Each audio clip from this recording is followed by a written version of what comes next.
This conference will now be recorded. Irish coffee. Yeah. If you're worried about me having thin skin, you're the wrong person.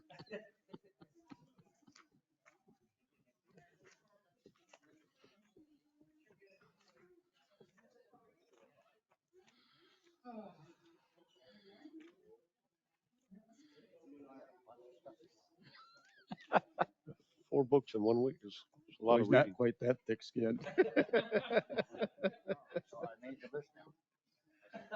I didn't. No, I got nothing for you. Good evening. The only tweak, ma'am, that we're going to do is when it gets to the action agenda, since we have an out of town auditors here, if we can just front load her, she'll do her quick brief and then she can leave. So that's number C. I'm sorry, B. We'll just move up the audit. B to A. Yes, ma'am. Move that up, and then since she walks out the door, you guys got your audit. And then we can go right into the budget discussion. Okay. All right.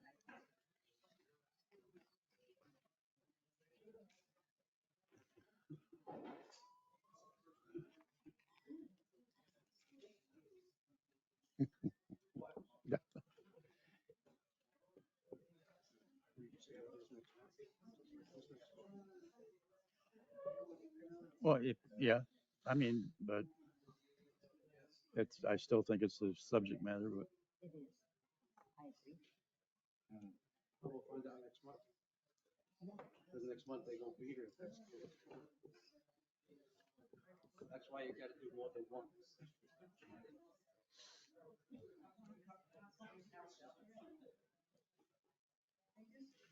We've never had this many at 9 o'clock.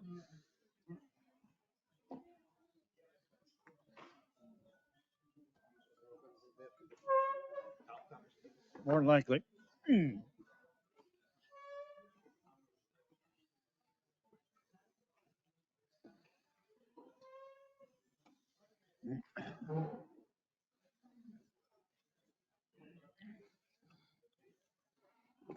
Whoa.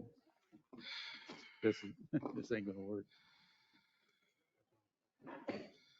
Call meeting to order. Please stand for the Pledge of Allegiance. Pledge allegiance to the flag of the United States of America and to the republic for which stands one nation under God, indivisible, with liberty and justice for all.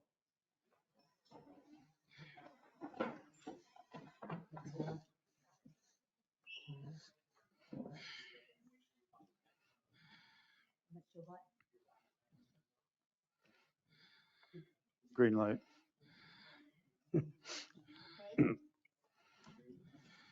Is it green? It's green. We're good. I cannot tell you how thrilled I am to see all of you. This is the best turnout that we've had in a long, long time. Thank you all. Thank you each and every one for coming. It's good.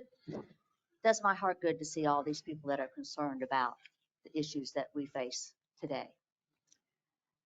The next regular meeting of the Board of Supervisors will be Tuesday, September the 24th. And again, it's going to be a 5:30 meeting at the community center here. Please silence or turn off your cell phones. The key upcoming event is the wastewater public comments. That's September the 4th at 5:30 at the community center. The Sertoma two-man event is September the 6th and through the 8th. The Bourne Trail ribbon cutting is September the 7th. The time is to be determined, but it will be here at the community center. The candidates for the town hall will be September the 10th at 9 a.m. at the community center. That's here. The Crutchfield Hawkins tournament is September the 23rd. The WGA Quad Super Scramble is September the 18th. The Sebring Fireman's Tournament is September the 21st. Public comment in general is limited to 3 minutes, and the questions may not be answered by a supervisor, but our general manager will get back to you. Got timer. 3 minutes.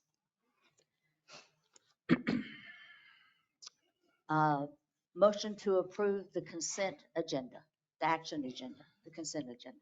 So moved. Discussion?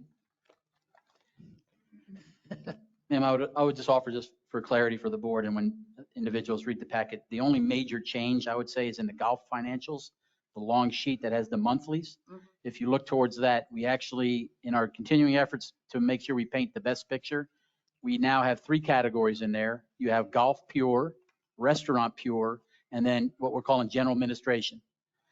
And that was the best way that we can show the true value of both of those organizations, those enterprises, our golf and our restaurant. So you truly see the end of the day profit or loss. And then it buckets all the administration stuff that now I can, over time, working with the team over there, put a scalpel to and try to get that down to a more reasonable cost. So that's the major change you'll see when you compare that to previous. And that'll continue as we move forward, just like the district ones. Everything else is the same products in there, and that's always been presented. Okay, any other discussion? The numbers are right, you have to go with it, right? Exactly. The numbers may be right, whether we like it or not is another story. Well, that we'll discuss later. There you go. Call the vote? Supervisor Brooks, Yes. Do we have to ask them? I don't know. No, Yes. Not on that, we don't. Oh, yes. yes. Supervisor Herrick, Yes. Supervisor Laughlin, sorry. Yes. Supervisor Norton, Yes. President Phillips, Yes. The first item on the agenda is the Board of Supervisors, minutes of the Board of Supervisors for the last meeting. That's a consent agenda, dear. Yeah, you just voted on that. That's a We consent. just did that. We just did that. Now we're down to Scott. 7. Okay, Scott, message from Scott? Thought we had to-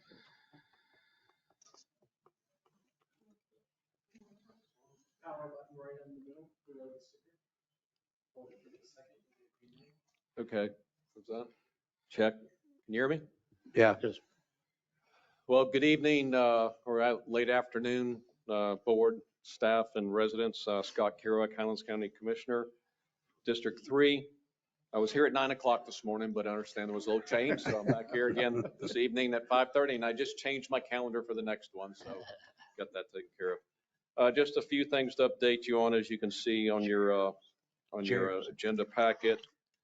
Our last Board of County Commissioners meeting, we were successful and the board passed the resolution to transfer the ownership of Sun and Lakes to your community, and also our commitment on the Schumacher Road project moving forward. And we also approved initially some code and policy adjustments that you folks had requested with the board, that passed our board unanimously also. And I've been working with Boz in relationship to the land parcels that you folks are looking to acquire with your wastewater treatment project that you've got moving forward. And I've been working with staff on that for the lots that you will need to go along with that, the construction of that project that the county currently owns. So we'll continue to press to move forward on those, and hopefully don't see any issues there, because I think the wastewater project certainly is a benefit to all of us, not only here in the community, but to the county also. And just a quick update, we're in budget time just like you folks are. And got a lot of challenges in front of us countywide with expenses and inflation that we're working hard on, but it looks like we're once again going to be able to reduce our millage rate by 3% again this year. This will be the 3rd year in a row. And our efforts in doing that is because I think a lot of you folks got your trim notices in the mail, and property values went up again this past year in the county to exceed 10% again. But if you homestead your property, you're protected by the Save Our Homes program, which limits that assessed value to a 3% increase on your taxable value of your property. And by the Board of County Commissioners reducing your millage rate by 3%, somewhat flattens that out. Not that you won't pay a little bit higher of a tax, but your taxable value remains the same. So through that reduction in the millage, that has erased your property value gain. If you homestead your property, if you don't homestead your property, then the maximum it can go up is 10% in your property values. So we're going to continue to work on that, and we will be doing like you folks are, moving towards adopting our budget for the 24-25 fiscal year. Like I said, a lot of challenge in front of us. We're doing a expansion of our landfill to the second cell of our landfill at a cost of over $13 million. And that's a big hit, but that comes out of the solid waste fund that you find on the non-ad valorem part of your tax bill. So that's an enterprise fund, so no general tax dollars come from that. And just to give you an idea as a commissioner and exactly about how much we control out of our annual budget, and our proposed budget is about $221 million right now. Our board departments, that includes all of our constitutional officers, includes our sheriff's department, and which is public safety is the biggest part of our annual budget every year in the county. But as commissioners, we control about $40 million of that expense in the budget. Those other things are constitutional budgets that we do have input on, but they have certainly have statutorily protected somewhat on some of their budgets within reason. And, that becomes a challenge at times, but we try to hold all of our constitutional departments to no more than a 5% increase from the previous year. That's been a little bit tough this year with inflation the way it has been, but we're relatively pretty close. I think we've got some that are still about the 6 or 7%, but they're still continuing to work on their budget moving forward. But we will continue to try to put together the best budget that we can for the citizens of the county, keeping in mind that it's important that we address the needs that we have here in the county. The county, much like your community out here, has a lot of infrastructure that needs to be maintained and taken care of. And at today's cost, that is a challenge. I can tell you one project that we have for a separate watershed improvement district down on the south end of the county. We have one project that was bid out at a little bit over $3 million 7 years ago, and there was some delays in that project, and we recently just put it out for another bid, and those bids are coming in north of $11 million. So, we're faced with times like that, but I think some of you folks have noticed we're seeing a correction right now in the real estate market. Homes are still selling. They're not selling as fast. We're seeing some price reductions out there, and we're keeping a close eye on that. Last Tuesday, we had a primary election, which I know this is one of the precincts out here. And just to share with some of you folks, and I think maybe you've noticed if you paid attention to that, voter turnout was very low. And that was somewhat statewide. We had about a 25% turnout in our primary this year. And I realize a lot of people, some people just don't vote in primaries and they vote in general elections or only on presidential years. But there's important races that are decided in primaries at times when there's no, if you have somebody of the same political party affiliation that are running against each other, those races are decided in August, not in November. So please keep that in mind moving forward, and encourage each and every one of you this year come November to get out and vote. Very important that all of us get out and vote and exercise our right to do that. And that's about all I have for an update today. I'll be glad to answer any questions from the board staff or the residents may have. Yeah, I was wondering, Scott, do you have an update on the recycling plant? It's you guys are responsible for doing that, correct? Yeah, right now, as you know, we have 3 recycling locations throughout the county that are open 3 days a week. We've talked about trying to get one up here closer to your community here. We're allowed up to 5 on our current contract with our vendor. So we've toyed around with different locations. We really haven't found a suitable location that we thought would fit. But I know, Boz, we've worked around and you've been working with staff on a couple other possibilities that we need to circle back around to. Yes, sir. Okay. Yeah. I know that there was some stuff that was talked over towards the south end of the community. Yep. Okay. One of the issues that we kind of seen with that is that we do have one right now that's over off of Hammock Road by the ball fields over there by Max Long Field. Realize it's a little bit further of a drive, but you can still stay off the highway and get there. We're really hoping to get one with something more out towards the highway that's a little bit more convenient to not only the residents here to be able to access, and then also for residents outside of the community. So we will continue to work on, and I will work with your general manager if there's some new site locations that possibly would come about. Be glad to consider those. And I'm just a little confused. I thought the board agreed to a location. pardon me, I'm Is sorry. that not correct?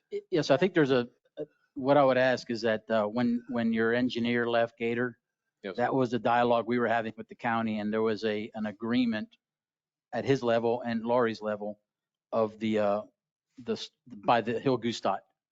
That was the agreement on the table, and we were waiting on that to move forward to the board. Okay. So I'll be what I glad would to ask look is at- any yeah. help on that. Yeah, nobody has brought that to my attention, Yeah. but I'll be glad to look that up and report back to you by the end of this week or next week. Yeah. So So- Spazi, you say that there was a location that they had Yes, sir. settled on? Yes, sir.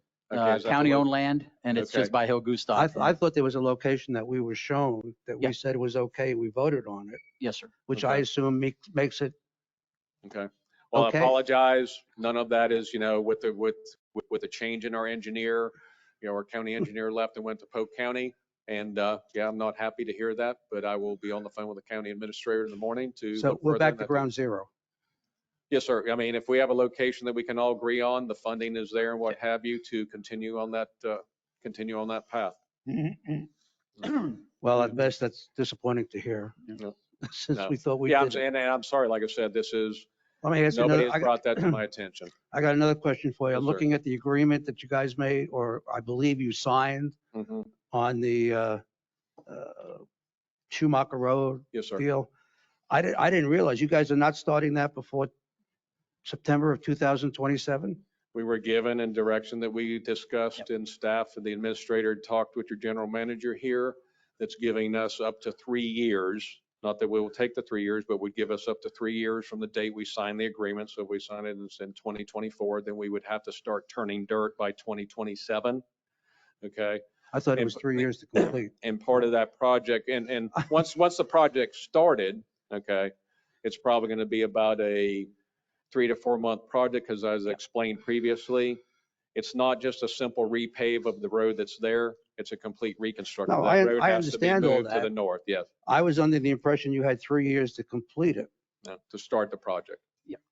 Well, that's a Start the little different. project was what staff had negotiated Okay, with your management. If I can fast track it sooner than that, I was successful in getting another $100,000 put in our capital financial strategy, which now will total $300,000, because I've been successful the I'm just- past 2 so years. if you don't, It's a if they wait, it's a funding issue. if they wait to 27, does that throw any The- problems towards us when we want to build the plant? It won't. The situation with the engineering, the county engineers, is that we will be having discussions with JD, the county engineer right now, in the next year for this project. So he has to start working on the planning, the permitting, that type of stuff. So we're going to quickly see within about 12 to 18 months Yeah. that the county is going to start moving there to meet our 3-year project schedule. Yeah. It's not going to mess up us on Palermo Road. It's because of the reality is the actual project by first shovel in the ground on completion is about a 3 to 4 month project. Staff, Ray, the staff is going to start working Yeah. on the design and the construction, the engineering Mm. now or moving forward starting next year, because we have $300,000 in place already after the approval of this year's budget moving forward. So the engineering, the design work, all that will start. We will be contacting the utility companies, because all the utilities have to be moved 30 feet to the north. We have to shift the whole road 30 feet to the north.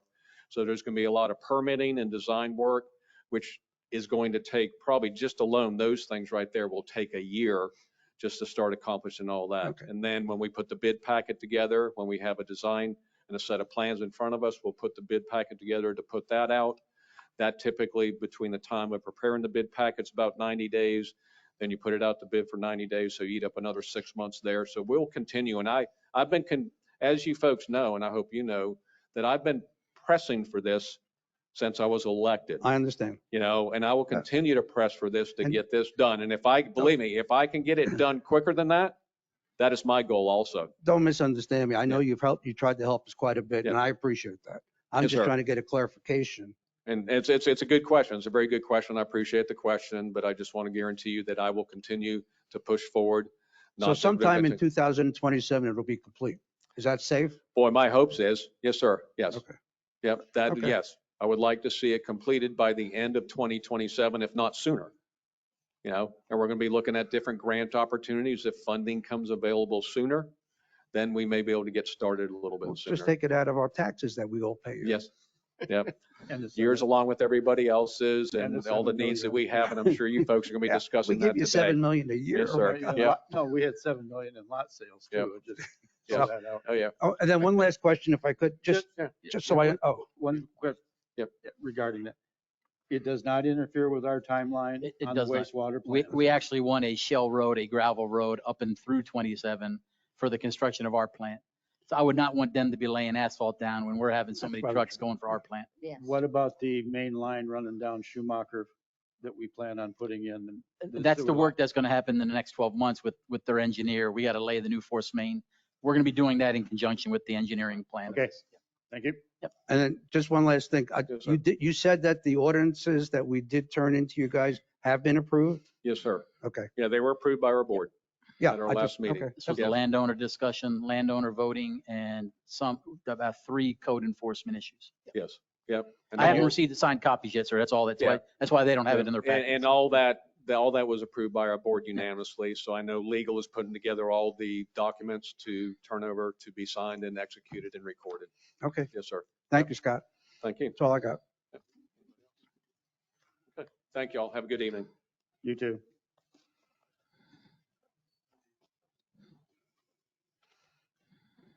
I got one more thing. Okay. Wait. What? I have a question for Boz about this that I didn't want to bring up to Scott. Yes, sir.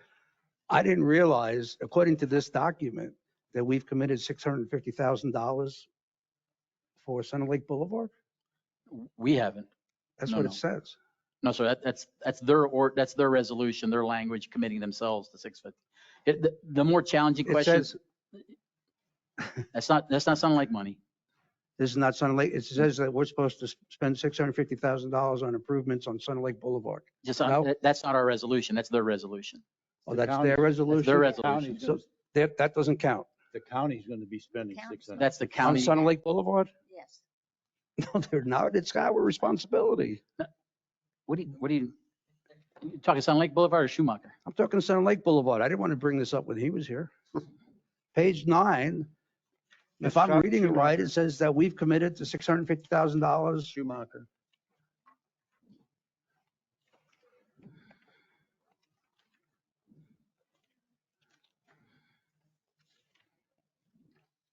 To Schumacher. Oh, okay. Schumacher. Good thing I didn't bring it up in front of Scott. The more challenging question that I'm going to throw to our commissioners, our county commissioners, is that they're forecasting a $650,000 bill for this. I will tell them right now, and I've told their engineer, and their engineer says Oh, wait a minute. this is a $1.2 Let me million go back to where I project. was. You guys tried to trick me here. It says the estimated cost for blah, blah, blah for them is $650,000. And the estimated Center Lake Improvement District cost of milling and resurfacing Center Lake Boulevard, which will need to be completed within the next 7 years, is approximately $650,000. That's their, So have we committed to finishing? no. That was their estimate of what they as a county would spend on Sun and Lake, thereby give it to us, and then we'll do Schumacher. So we're under no commitment. The mill and any work on Sun Lake as of this signing is on our timeline, and with any money we put towards it. Okay. There is no I timeline. just read that and I No, said, I got you.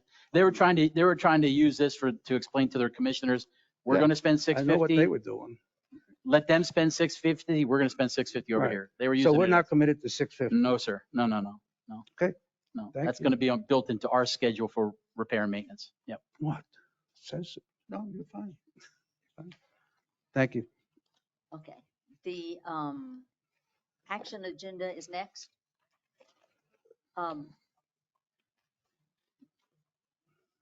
What we want to do first, we're going to change this up, and I'm going to ask the financial audit if she would like to give her presentation first.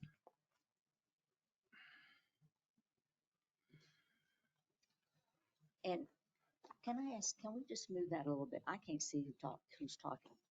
Can you move the Is that- tripod? Is that movable? Can we move the tripod? Well, Yeah, let's move it.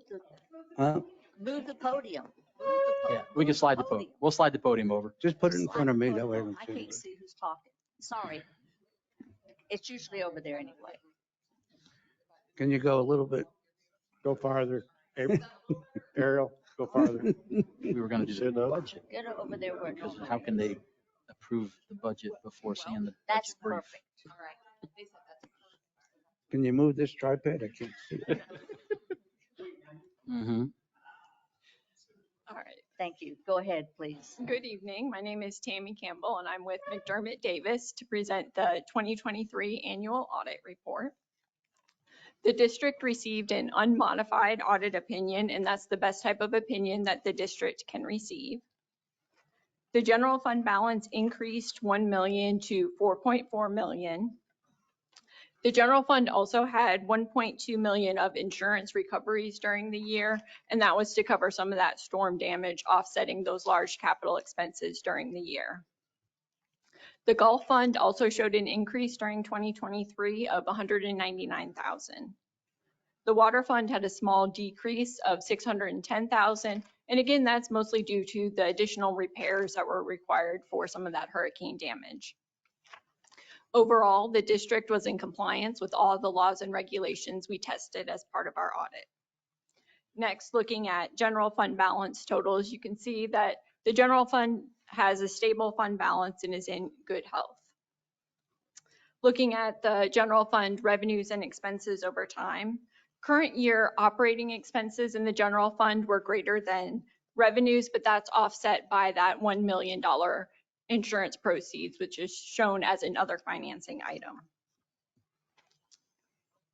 The Gulf Fund, after several years of showing a deficit fund balance, increased to a positive fund balance of 100,000 at the end of 2023. And then looking at the revenues and expenses of the Gulf Fund, you can see that small increase during 2023. The Water and Sewer Fund is also showing positive results with your charges for services covering those operating costs. So overall, the district had a very positive financial report, and there were also no management comments for improvement on internal controls. All the controls that we tested were operating effectively as well. And if there are any questions, I'd be more than happy to address them.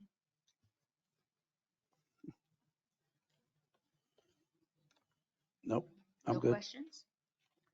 We're good. We're good. Thank you very All much. right, Thank thank you. you. Thank you. Thank you. Okay. Surprise. We will now start the budget briefing. Go to action item A is what we're recommending is that there's an approval of the resolution to approve the assessments, the annual operational assessments. We do that, we vote on that, we have discussed that, and then we move into the budget brief, because the budget brief ties into potential fee schedules and some other discussions, but the assessments are pretty much set. And we want that resolution done. And then after the budget brief, we can do the second resolution to approve the budget for 2025. That's the recommendation. Okay. So we'll move into, in your packet, you're going to have the assessment resolution.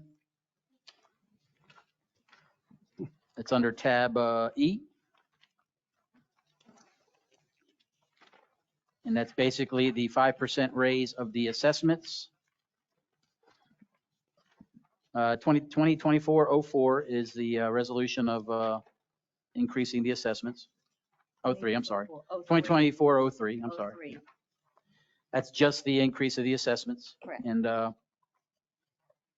that's what we'll be discussing here, or basically getting action done and a vote on, and then we'll move into the actual budget. Okay. I need a motion. Is the Approve resolution or in here? Yes, sir. Yes. it is. 2024-03. It's towards the back of the tab. It's a two-pager, E. Thought it was. just towards the very back of that tab. Got it. That is just the 5% increase in assessments, the Yeah. operational Yes. assessments. I'll make a motion to approve the assessments based on resolution number 2024-03. I'll second. Before, President, before there is a vote, I would recommend calling for public comment on this item. I And if- will. Yeah, yes, ma'am. Thank you. Okay, very good. Any public comment on this item?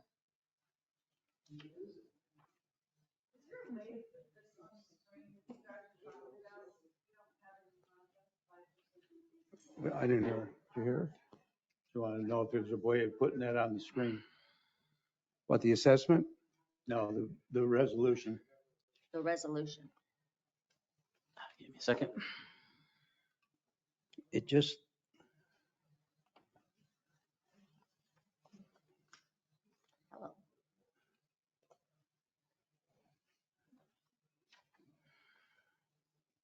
Hello. There it is. Bill Norquist on this resolution for 5%. It's very vague for people out here that try to understand. They approved the resolution 2404-04. We don't know what the heck that is. we're talking You know, 03. We're talking Sorry. 03. So if you can 2024 explain it a little bit better, then we can understand it. It's, Huh? 2024-03 is the 5% increase on the yearly assessments for the lots. for For the lot. lots. Oh, For the yeah. lots. Now I understand. Okay. Okay. Sorry, Bill.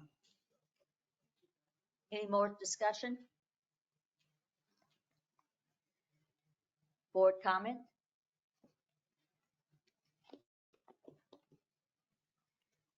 Call the vote. Supervisor Herrick, Yes. Supervisor McLaughlin, Yes. Supervisor Norton, Yes. Supervisor Brooks, Yes.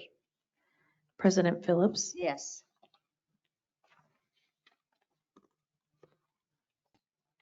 Okay, and then now we can go into the remainder of the budget. And I'll run you through it. It's a very lengthy product, but a lot of it is repetitive information, so I won't dwell too much on it. But this is basically a summary of the 2024-2025 budget. And then this will be followed by a separate resolution to approve the budget. What this does not include, there's no calculation or addition of anything to do with golf rates or fees or anything in what you're seeing right now. All these numbers are what we've been discussing for months. That discussion will follow. And if you decide, this board decides to either action or table or cancel, then that'll be a slight change we may do, or to either change it to the positive of this product, or just this is what it is. This is the budget. So let me run through it. Here's your table of contents. Like I said, we're going to cover everything from revenue, some basic administration revenue, and then I will not go into length on the departmental budgets. Those are available for review. But the summary, there's a one-pager that summarizes all the departmental. And then we'll talk on our contracts, our payroll, on our water and sanitation department budget. As your GM, charged with by charter and by policy to create a annual budget, to present it, that's fed by the staff and then presented by guidance with y'all. This is my rating of last year's budget and our execution. So the first time that I was charged with producing a product, not much on the feeding of it, but production of it.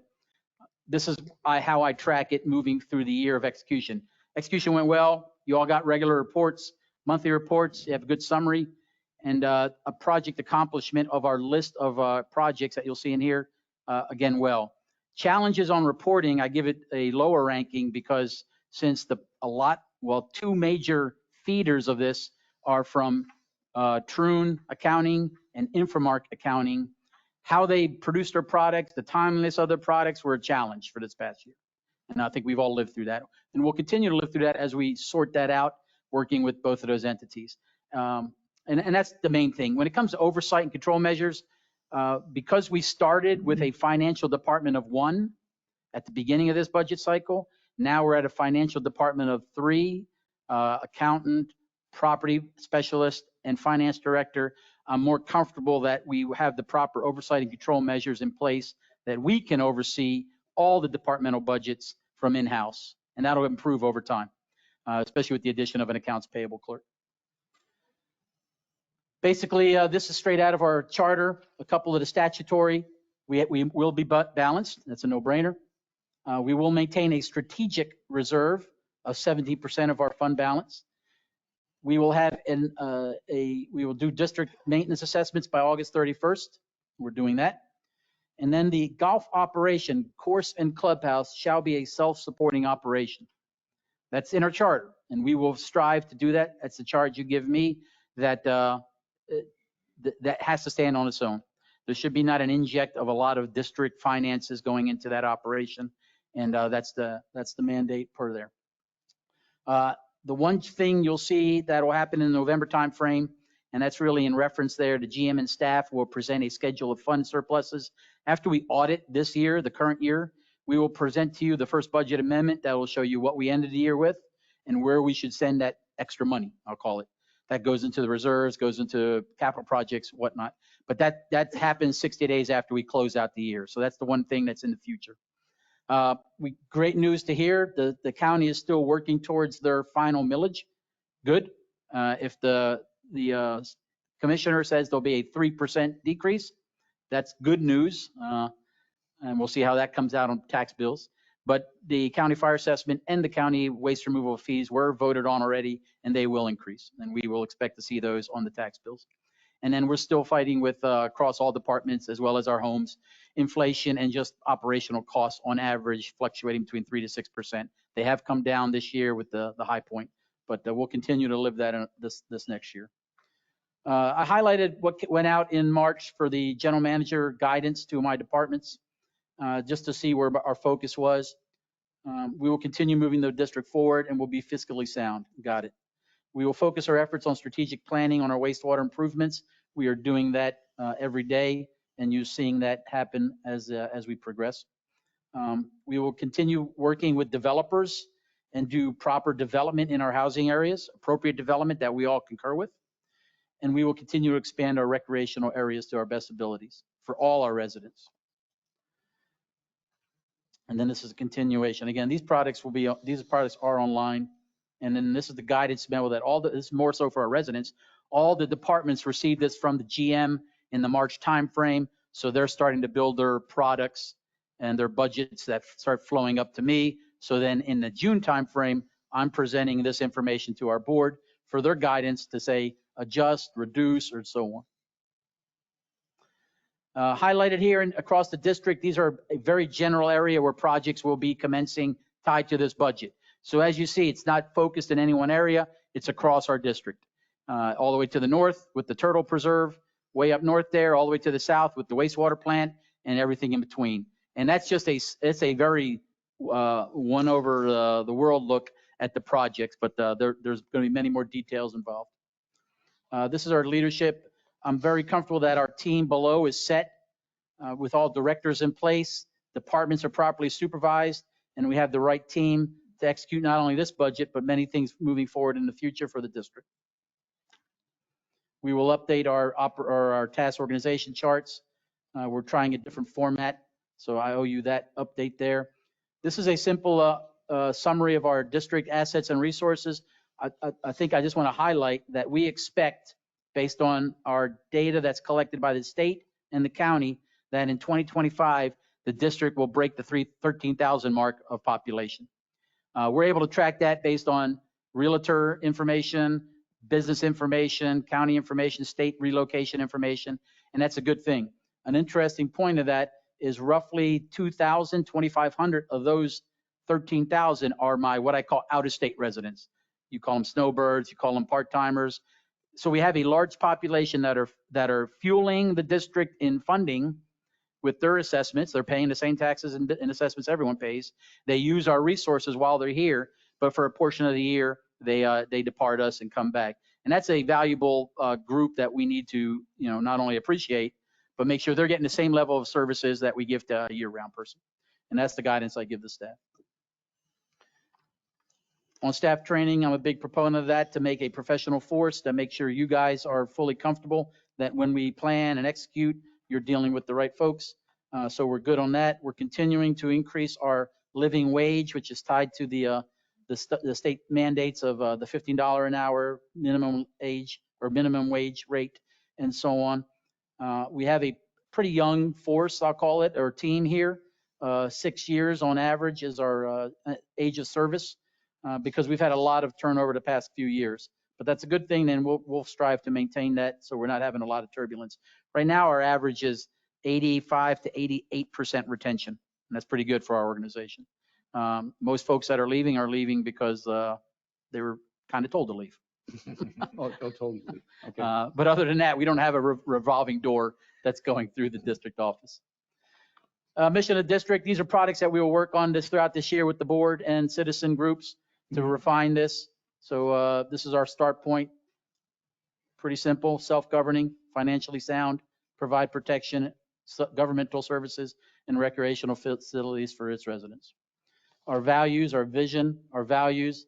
It is a hometown feel. We want to do that in premier services. That's the goal for all district staff and as well as our district residents to strive to achieve that. And then you see some of the organizational values and goals that are set from my level and are fed down through our team, that they all should be striving to meet those goals and those organizational values.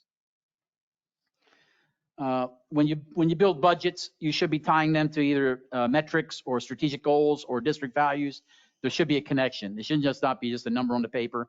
And as you see there, across the budget, you'll see there's a direct connection between increases in public safety funding, increases in our maintenance services, increases in our investments in our reserves, all addressing what we value for our values as well as our strategic goals. The district strategic plan, again, we have a 10-year plan. This is a very metric-driven product. It basically shows you that in 10 years, how we sat down and forecasted where our revenues will be, where our expenditures will be, where our major projects will come through.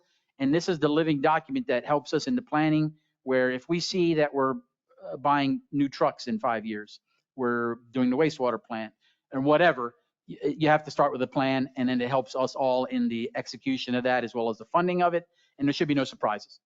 This product that we do as a staff, we bring to the board usually in the March, April timeframe for planning, because then if there's an election, the new board's seated, new faces, new visions, new ideas, and then we're able to paint that picture for them to get guidance. That's also a time where citizens will be involved, and we may be driven a different way, saying we have enough parks, we have enough pools, we have enough whatever, and we need that input to drive a proper strategic plan.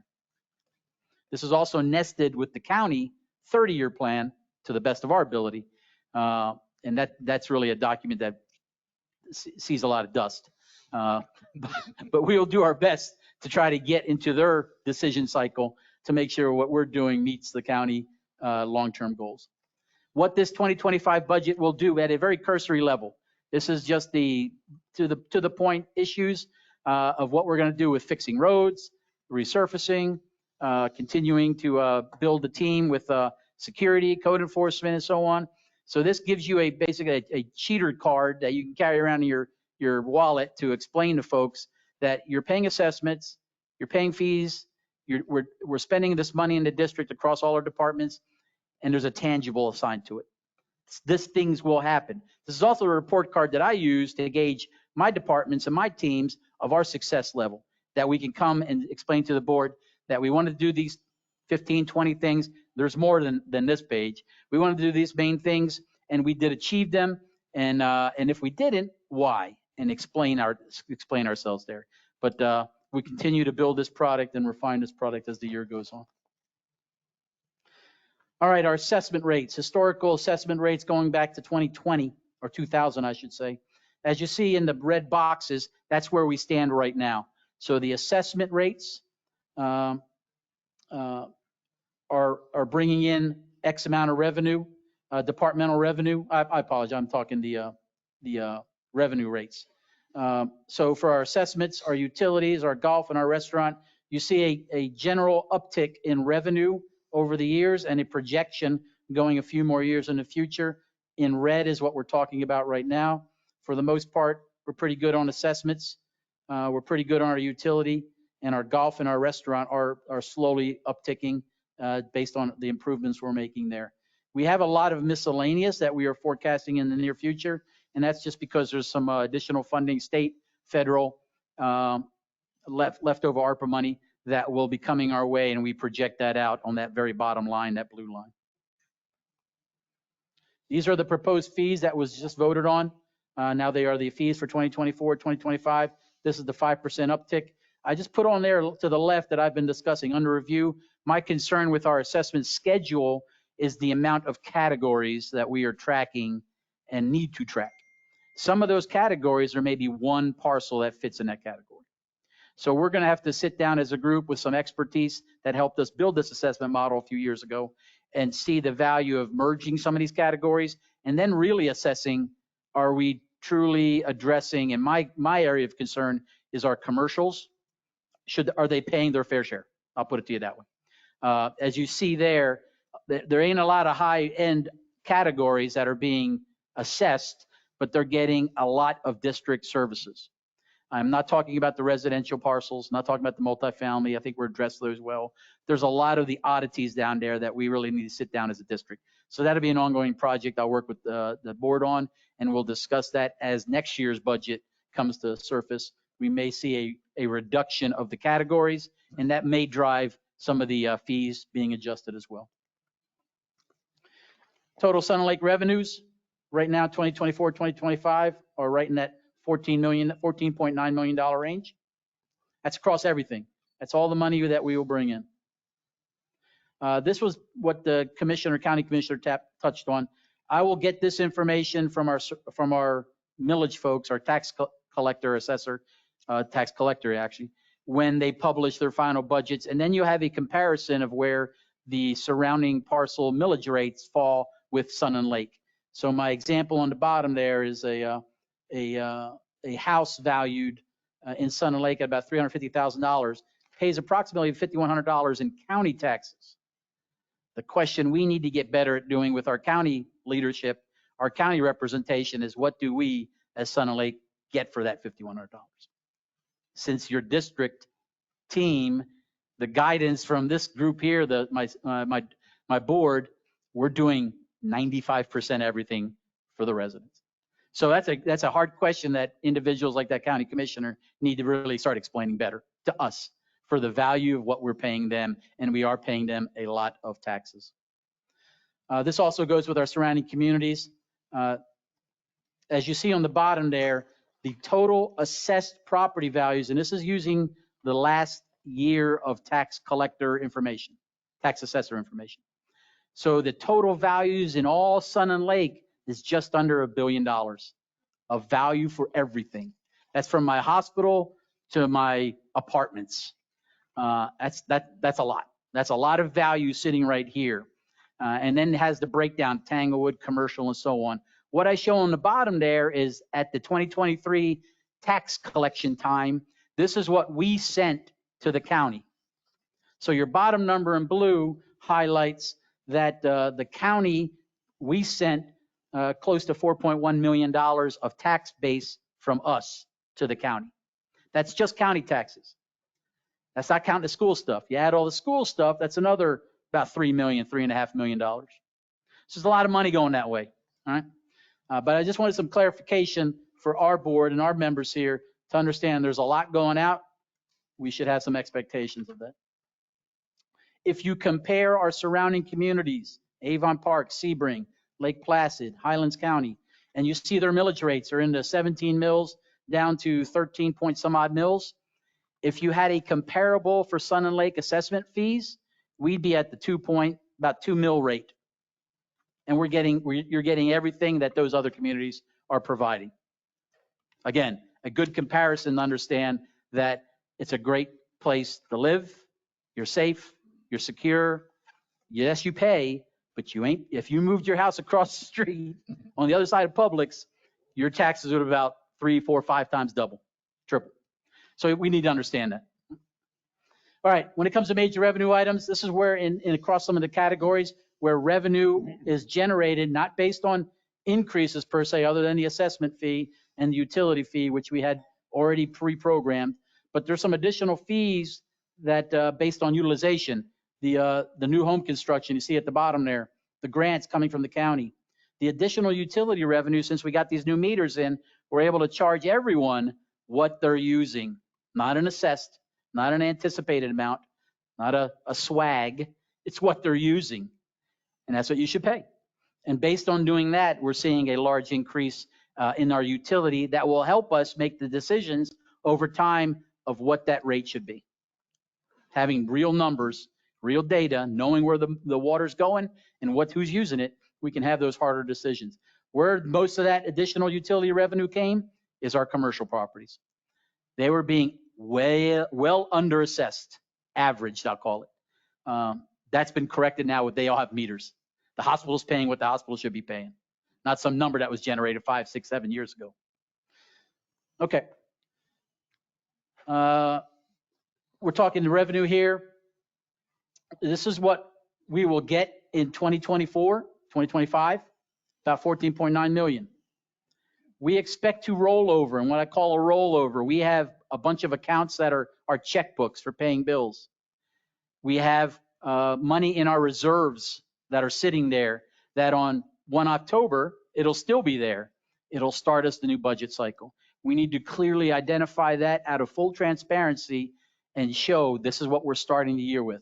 So as you see there, not only are we going to get $14.9 million next year across all the departments, we are going to roll over some chunks of money in our reserves and so on to the figure about 9.58 million is sitting in our reserves and our checkbooks that we, because of cost efficiencies, have not spent and will roll over into next year. So that's where that bottom number really means something. Means something to me for tracking purposes is that we will, as a collection, have about a $24 million district budget at the end of the day.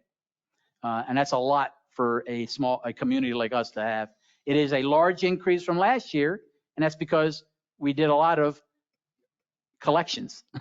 We went out, we're addressing past due assessments. We're addressing people not paying their code fines. We're getting some of this bond closed out and so on, and collecting some of these FEMA grants. So that's a good news story.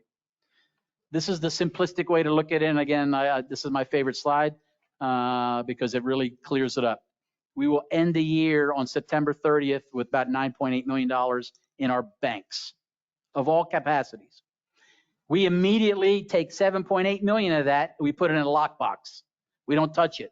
That's my reserves, strategic, operational, emergency. We just lock it away and it sits there. So basically we have $2 million that's in my checkbooks that continue to fuel the operations of the district. And then you see all the entities that will produce revenue next year that we anticipate. 3.8 million in our utility, 5.1 million in our golf operations, 5.3 million in our general accounts, our assessments, our building permits, our fees, and all that type of stuff. So at the end of the day, we are going to generate about $16.3 million moving into the year. And again, remember, there's still 7.8 million sitting somewhere. We're going to generate 16.3 million. We right now have a budget that spends about $13.2 million. That's across all the departments. That doesn't count projects, doesn't count fixing certain roads, doesn't count doing a project on a wastewater plant or something like that. That's that $1.6 million in other projects, your capital projects. So when you add that to it, you're seeing about $14.9 million in total expenses. And then that'll be throughout the year, staged throughout the year. We collect our money throughout the year. We don't get a big fat check in the 1 October. So that's where that $14.9 million on the back end is. So our plan, our goal with departmental looks and looking at our budgets monthly, we should be in this quasi same position and end the year with about $1.4 million in our operational accounts as the machine keeps turning. Then we throw back that 7.8 million, and that's what we start 2026 with, $9.2 million. And then the cycle just repeats, rinse and repeat. And we go back there. You know, it's a little bit less. We started 9.8, we're gonna have only 9.2, but there's $600,000 in expenses that are needed, replacing the asbestos lines, replacing some other things. That's why we're having to spend some of that money. And then we just keep doing. So this is a very simplistic way to look at it. This changes when we do budget amendments. We may find more money, not make enough money, spend more money, and the board gets to see that each quarter as we do budget amendments. The top right corner is that this could happen, and it could happen this year. So we still have the wastewater fee collecting. This has nothing to do with the wastewater fee that's being collected. So there's $2 million that's being collected, put into a special account for the wastewater plant. And yes, that account is gaining interest to help the wastewater plant. There's about $1.5 million in other things that are coming. We have some federal money coming. We have some state money coming. We have some potential settlements that are out there, lawsuit settlements that are in our favor that are coming. So there's some money coming that'll again help feed this and inputs into our revenue. So there's a lot of things that are moving. Our finance department manages that, and every month the board sees that. Major expenses for next year. We held everyone to a 5%, no more than 5% operational increase across all departments. That's a hard thing to do, and it's still a challenge for our peers around us here. So we'll do that. We want to keep the good force we have, the good employees we have. We did approve a 3% cost of living raise for our employees. We're spending money in the equipment for roads. We're spending money in the purchase utility department. The one change that just happened today, because the county had their meeting scheduled late in the budget year, in my opinion, but there will be a employee health care increase. We planned based on their guidance for about 3%, because it's been pretty much flat the past couple of years. Even with COVID, it's been flat. We expect that to be, at least how it was briefed today, more in the 12 to 15% raise. And that's just insurance. That's health insurance for your staff. And not all the staff gets health insurance. The ones that take it, that's a raise. So that ends up being about a $50,000 uptick. We will know the hard number in the next few weeks. That may be the very first budget amendment that comes to the board, is that we need to find $50,000 either from reserves or just cancel a project and move it into there to pay for that. So that's something we just found out today. The water system, the new water meters, we're on a $300,000 project. There will be a possible uptick of 10% in our property and liability insurance. That's just everyone's insurance is going up. We have a lot of insurance here. We'll get more information on that in the next couple of days, but it's not going to be more than 10%. We're pretty comfortable on that. Then you see a bunch of projects at the bottom, everything from wastewater pond repairs to manhole ceilings that we're continuing to prevent intrusion of the water into our plants, resurfacing roads, and so on and so forth. This is just a 3-year snapshot of capital improvements. We have a 5-year plan that's firmed up. The citizens are always welcome to come look at it. It's on our online as well. But this shows you based on our categories: general, utility, and at the bottom transfers, or golf and clubhouse. At the bottom are transfers that we have a plan each year where money is going in and out of our accounts for projects specifically. Everything from generator replacement to bike trails, road resurfacing to equipment to street lights and everything.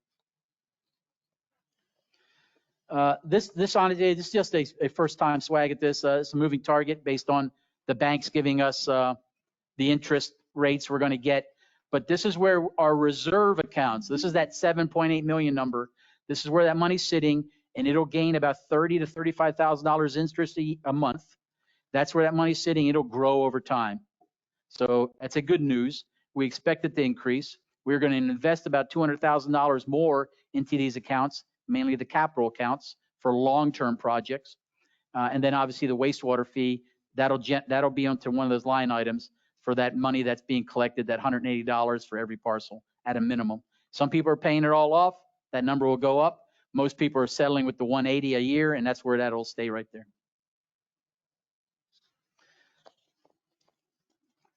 Again, a simplistic way to see where our revenue, you have a dollar bill, 35 cents of every dollar that the district gets comes from assessments. Here's the more interesting thing. 25 plus 13 is coming from our golf enterprise. So right there, 38 cents more than assessments, 38 cents of every dollar the district gets comes because we have 2 good golf courses and a restaurant. I don't know, you can complain all you want about it. We're going to fix it, but it's coming from there. So we need to understand that and accept it and work towards making that a higher number. So that's good news story. Our utility generates about 26 cents of every dollar we get. And then there's some smaller things with miscellaneous income. Where our operational expenses go, this one's a little bit busy, but this kind of shows you every dollar we spend, where's it going? And the bulk of that is going in our utility, some of the golf course operations, our roads department, our capital improvements and so on, spread around there. So even in this scenario, we are bringing in, back to my point, we brought in 38 cents. We're spending 35 cents on our golf course operation. So we're profitable, and that's the way we should be. Your assessment dollar, that's a funny way to look at it. I prefer you to look at it this way. I'll go back there. So for every dollar we spend, 36 cents goes from assessments, only assessments. So this is that $4.1 million we collect. We spend that amount in cents for every dollar. The example there is in the roads and drainage, 36 cents. If you look at it this way, across our services, I'm sorry, 4.3 million. Across our services, irregardless of what you pay, take your assessment bill you get this year and put the percentage against it, and you'll quickly see how much of that assessment bill is going towards a service. So in this example, everyone's assessment bill, about 9% of that assessment bill, whatever you pay, is going towards recreation, pool. And this is not golf or clubhouse. Pool, walking trails, playground, that type of stuff. And that's across everything else. The HR, our security services, and so on. So it's a very simple way to look at where your assessment dollar is going. Where your assessment dollar is not going. So we're all on the same page. There's not $1 of assessment money going towards golf, clubhouse, utility, or the permitting department. Permitting department. Because that's being fed by all the people building houses out there. They're paying the fees and the permits, and that's paying for my employee and my folks that are working in there and doing the inspections and everything. Self-sustaining, not tied to assessments. So again, good news story. Right? I'm not going to go by here, but we do have it available. It's online. You can read it. If you want bigger sheets, we can get them for you. But we basically have the departmental budgets. So this is a summary page that covers everything from revenue to expenditures to capital to transfers in and out, and then our net at the bottom. And that's for everything. So there's that $14.9 million we've been talking about. And then every department has a breakout, and they give you some historical of where they've spent money in the past, so you can see either it's going up or down, as well as where we expect to spend in 2026.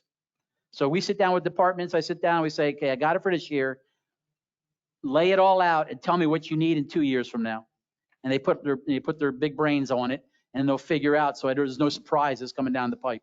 And you see there, some of them in this red example here are going to tick down because they have it set, they have their department set, they know where they need to spend, and the following year, they're pretty comfortable, they're able to make some savings here and there. So that's across all the departments. Again, I'm not going to spend too much time on those. We did create, we created them on paper, but they were already pre-budgeted. HR used to be under my budget, I pulled them out separately. Permitting used to be under the recreation area for some odd reason. We pulled them out with code enforcement and so on. And then we pulled out, we talked about the golf, we pulled out that line item. And then we got rid of one department that we used to call equipment, and we put them under roads and maintenance. It made no sense to have an outlier like a one guy department with a couple $1,000 budget line. So there are some budgetary changes, and that's where we got down to just these departments. We also touch on the utility here. We are in year 2 of our utility increase that was voted on last year, or 2023, I should say. So this is a planned, approved by the state of Florida and recommended by the state of Florida of where our utility needs to be to fund not only current operations, but major projects in our water lines and our waste lines. Not tied at all to the wastewater plant. This is just tied to current operations of our utility. And then the golf course, like I say, we pull out the administration of it. You have golf, you have restaurant, and you had administration. So you can really tell what they're spending and what they're not spending. We'll talk the golf rates separately. We track the district contracts. So yes, we have a lot of, we don't have a lot. We have a good amount of contracts that we sign up for a year plus. And we're looking at finding efficiencies in there in every year. Obviously, there's some small increases here and there, but we try to manage that, and we've consolidated a lot of contracts. Here you show a slight uptick is mainly just tied to the negotiations. We're on the high end because we had a great deal for so many years. And some of these companies came to us and say, no, we have to increase or you don't need it. You also see some here that we can get out of relatively easy as our long-term plans with the Infomark and so on. Payroll. This was shown last year. It was kind of a draft. I definitely need this tool working with HR, but this paints the picture for our residents as well as the board is that this is the true cost of an employee. So when you look by those departments there, it's not just you pay Ray Bossert 30 grand a year. You pay Ray Bossert 30 grand a year and you, oh, by the way, give him health care. And oh, by the way, give him uniforms. And oh, by the way, pay his white FICA, blah, blah, blah. And so if Ray Bossert left today, the true cost to replace Ray Bossert is this number. And we kind of hide that. That's always irritated me. We don't hide it. We show you right here. So this paints a picture across all the departments to include golf and restaurant of where our payroll's going. As a totality, our payroll's in the $5.6 million range of all the district. Now, the interesting nugget here is for a district employee, I'll call district staff prior, about $67,000 is the average when you put pay and benefits. That's everything from my custodians to me. The more interesting number, because of how we hire and employ these folks in my golf and clubhouse operation, because they're usually part-time, they're usually under minimum or right at minimum wage. The true cost of one of those employees, which I have 103 of them, is more in the $20,000 range. That is not a living wage for those type of people, and they work hard. They work hard all day long. So that's the number that when we bring you questions of we need to raise some rates, we need to raise some fees, I need to get these people up to the $15 mandated rate. There's a reason for that. It's not just an arbitrary reason. I'm not saying they need to be paid the average of $67K, but we need to keep these people because if I keep having a revolving door of golf folks and restaurant folks, it does us no good. Then I got the person that doesn't understand the menu, doesn't understand the drinks, doesn't bring you poor service, and that ain't good for anybody. So that's a good point to bring out there. That's a tool that I look at monthly with HR, and we make sure we're within the bucket numbers of what we spend with our pay and benefits. Wastewater department, we're doing well on revenue. The more interesting challenge here is where you see utility expenditures, that's what we're spending to operate our utility. What is not shown on there because we captured under capital improvements is if we have a break on Sun Lake Boulevard and it costs us $500,000, it's not sending that gray line up. That's a separate line item under capital. So it doesn't, don't take away from this that there's a couple $100 grand sitting in my utility and it's just not being used. The utility is not only making money to pay its operating costs, but there are large projects that we're trying to play catch up on. We're doing one on Orion or Duna this week. We're doing Sun Lake finishes Florida Avenue, Sun Lake Boulevard, and so on. That number of costs for my utility is a lot higher when you add the capital costs in there. But it's a sound utility, so that's a good thing to take away from it. There's been entities trying to buy the Sun Lake utility because they see it's profitable, it makes money, and then we lose power. Everyone around here, and then your rates go through the roof. So we're never going to be in that situation because we have a sound utility, we're good, and we're going to maintain it ourselves and hire the right folks to run our utility. This is where your money goes for your utility bills. This is where your goes for the water. Wastewater and water. Again, very simplistic way to look at it. We have the details if you want to deep dive into it. This is an interesting one that I owe the board a lot more details on this because this has been a floating number that's been, the lawyer's going to get mad at me. It's been haunting this district for many years. This district was built on bonds many years ago. That's how all this stuff got built. Those bonds have been paid to the district many years ago. Stuff was built many years ago, but there's still bonds out there on a lot of parcels that we're dealing with those two companies right now. And we owe, and I say we owe, we are responsible for helping collect that bond money to pay back those bonds. So in a way, it is district debt. If they wanted to play hardball and call the note tomorrow, we as a district would be on the hook for that amount of money. They're not going to do that. We work with them every day. We're helping them sell the land, do whatever they have. This ain't our land. This is their land. And it's got a bond on it. But we need a better plan. And honestly, out of that, what, $9.6 million of bonds that are out there, just in this year, we've whittled that down to about $600,000 to $700,000. So it's coming down. And we're getting clear parcels, I'll call it. But I owe the board a little bit more fidelity on this, how we're going to address it, how we're working with both of those companies to try to get us to zero bonds. Because that benefits everyone, benefits people that own the land. It benefits us for sure, since we're not in the collection mode, and we'll get a lot better at that. But that's the only debt truly that we own as a district. I don't have car loans, I don't have truck loans, I don't have building loans. That's a good thing. The next big one on the horizon, we all know it, is a $50 million wastewater plant. That's a few years out. We'll worry about that one. This is the only debt we have.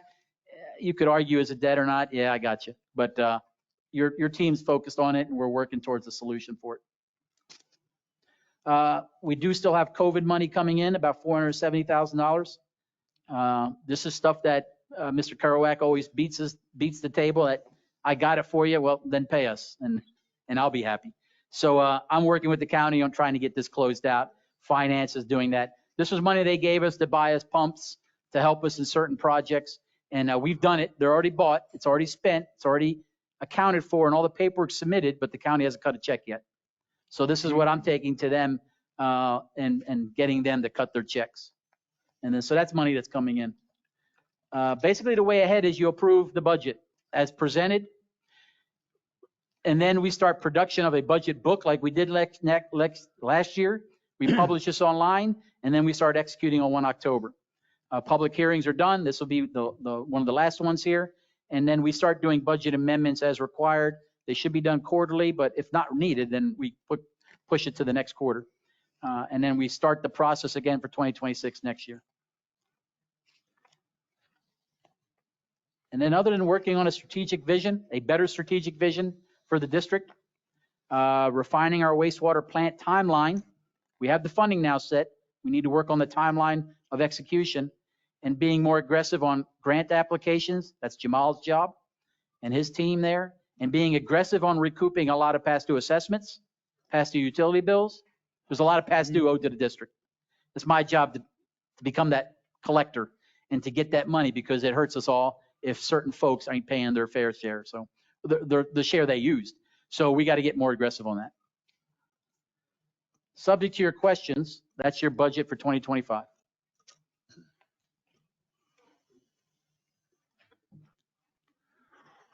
Go. Huh? Go. You got Go. What? it? Go for it. Go for what? If you got questions. Oh.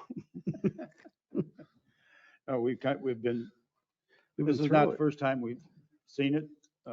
This is what we've been working on for the past 3 months. We think it's a very sound budget, at least personally, I think it's a very sound budget. And I think we need to move forward and get this budget approved. I agree. My only warning, not concern, warning, is that before we spend the money, any monies, on updating the community center or the snack shop, that you guys do deliver a plan to us on what exactly you envision them becoming and why we would spend the money, Sure. which are in the capitals. Yes, sir. Other than that, the numbers themselves are fine. Yeah. Right. I'm good with the numbers. Okay. With And that- we would do that. We would present you the plan. The budget sets aside some funds for it, but we definitely owe you a lot more information. Okay. We'll get public feedback on it, and we'll present you a plan in the next few months. Anything? What? I make a motion that we, Wait, you gotta do, we have to do yeah, public, we got it, yeah, public. Public comment, please. forgot.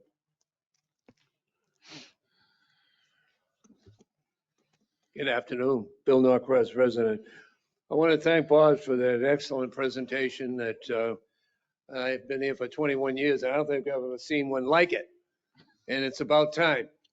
And so I'm very favorable on it. There's a couple of issues on it that I'm a road nut. And I tell you what, there's some roads that have to be fixed here. And I think the 200 $200 million is a little low because we used to have a $300 million budget. 300,000. That's $300,000 budget. I'm sorry. I wish it was that 300 million. But anyhow, seriously, that there are corners on the roads, there are chip offs, there are roads that are just shrinking because they're only 18 feet wide. And I think seriously that we should increase that budget a little bit more. And through community interest, maybe bring that up as far as what roads should be fixed. Now, you know, the deal with off of Columbus, Sun Lake and not Boulevard, but that road there. Anyhow, it's too narrow, broken down, and it's only one way in and out to the other side. And I think it really deserves a second look if possible. Thank you very much for the presentation. I appreciate it. Thanks, sir. Thank you. Good evening, Mark Caramana, Myrtle Beach Drive. Going over the wastewater treatment facility. You indicated that we're not going to be starting construction right away. We don't have a specific date in mind, Buzz. We have a 5-year plan to be complete. We do have that. Yes, sir. Yeah. All right, we've set a budget to begin with. How do we know, like Scott was saying, how do we know that we're not going to blow that budget up with contracts that are a lot more than what we had considered? Sure. So in our preparation with our outside contractor that produced the product that gave us that number of $57 million, there's some very cursory or very one over the world plans and a construction timeline as well as a construction cost. And our guidance to them baked into those numbers is a 30% increase in costs. We went that high to make sure that if in that 5-year window, and hell in the handbasket, happens, we're able to accommodate. So there may be an ability that 57 million could come down a little bit. Okay. Yes, sir. Yeah. All right. So based on that, then you don't foresee any increases in this assessment right now? In the $2,700? Yes. No, sir. Not at all. Not at all. No. Okay. And my last question is, the infrastructure, is that in place already as far as all the roads that it's going to be servicing? Is the piping in place along the parallel with the roads? Or is that part of the wastewater facility? No, just for clarity, the $90 million number we've been using is a $57 million plus loan for the plant, specifically the plant. And then the $30 other million is the ancillary stuff. Okay. Palermo Road, force mains going out on Cortez, out on Granada, out everywhere. So there's a $30 million ongoing project that we actually start next year as we start gathering the funds that we're going to start using that construction, not tied to the plant. So these will be dry lines that we lay. They're on the roads, they're dug in, they're marked. And then until we make them live, when the plant goes online, then we have that area all serviced for all the folks Cortez West. Yeah. And are we going to decommission the existing facility once that happens? Part of the requirement when we go through the state loan is that we give them a tentative decommission date of Unit 23. So we have 5 years to build and 5 years afterwards to decommission. But right now the state is fine with us leaving 4, if we want it, that we can either decommission or sell or divest or something. So right now there's only a plan, and you'll see this in the product that we will send to the state this month. It's only for Unit 23 goes away, and that's the one south side. The one north side could stay operational, but that's a quasi wastewater plant. It's just getting truly wastewater, not waste. Right. All right. Okay. Yep. All right. Thank you very much. Yes, sir. Yep.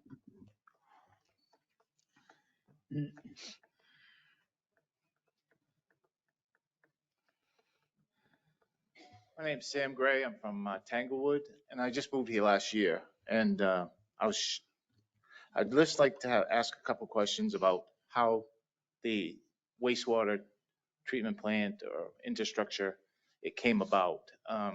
Because I never received anything until I got this letter maybe 4 or 5 days ago. And I just wanted to know, because back in July and August, it said that landowners would be responsible. And then in this month, it said homeowners. So how did that change? I don't own my land. Yeah, I understand. Yeah. It's any users of the facility, the wastewater facility. So Tanglewood's a perfect example that I have 1,000 folks out there. There's only 4 landowner parcels that Hometown America owns, and they pay assessments on, but I have 1,000 users of the wastewater plant. So in the language for the wastewater plant, it addresses not only parcel owners, but because Tanglewood, Hometown America will get a bill for their parcels they own, but all the users of the facility, this happens on this side too. I have not renters. I have multifamily homes that have 4 tenants in them. They're all one pipe coming out, but there's 4 users of the facility. So that language is built in there that's why we're able to address this against all parcels and utility users of the wastewater plant. And that's how come actually, sir, the number is excessively low. It's a high number. It's a high number to anyone. $2,700 is a lot. But when you're able to address the users of the facility across the board, because they are all benefiting for that, you're able to bring that $15,000 number down to a more manageable $2,700 number.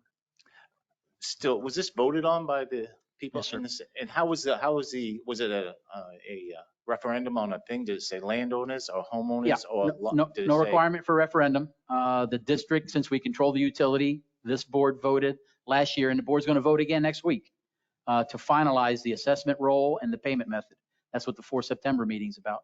But the board, this has been an ongoing, you're new, this has been an ongoing discussion for me as well, an ongoing discussion in the district, the need for replacing that plant because it is not only reached lifespan, but capacity is starting to exceed.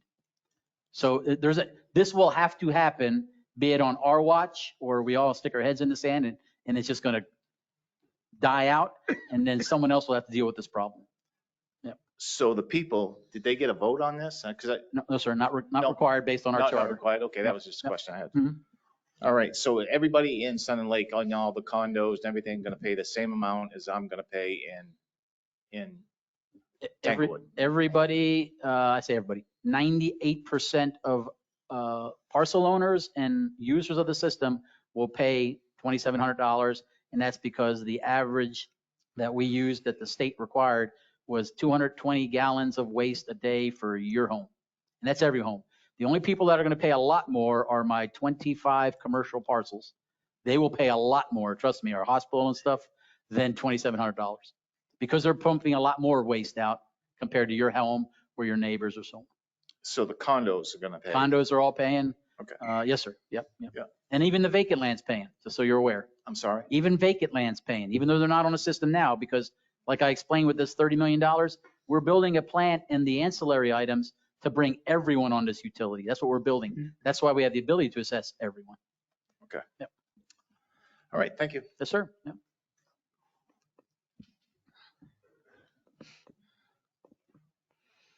Hi, guys. John Hunter.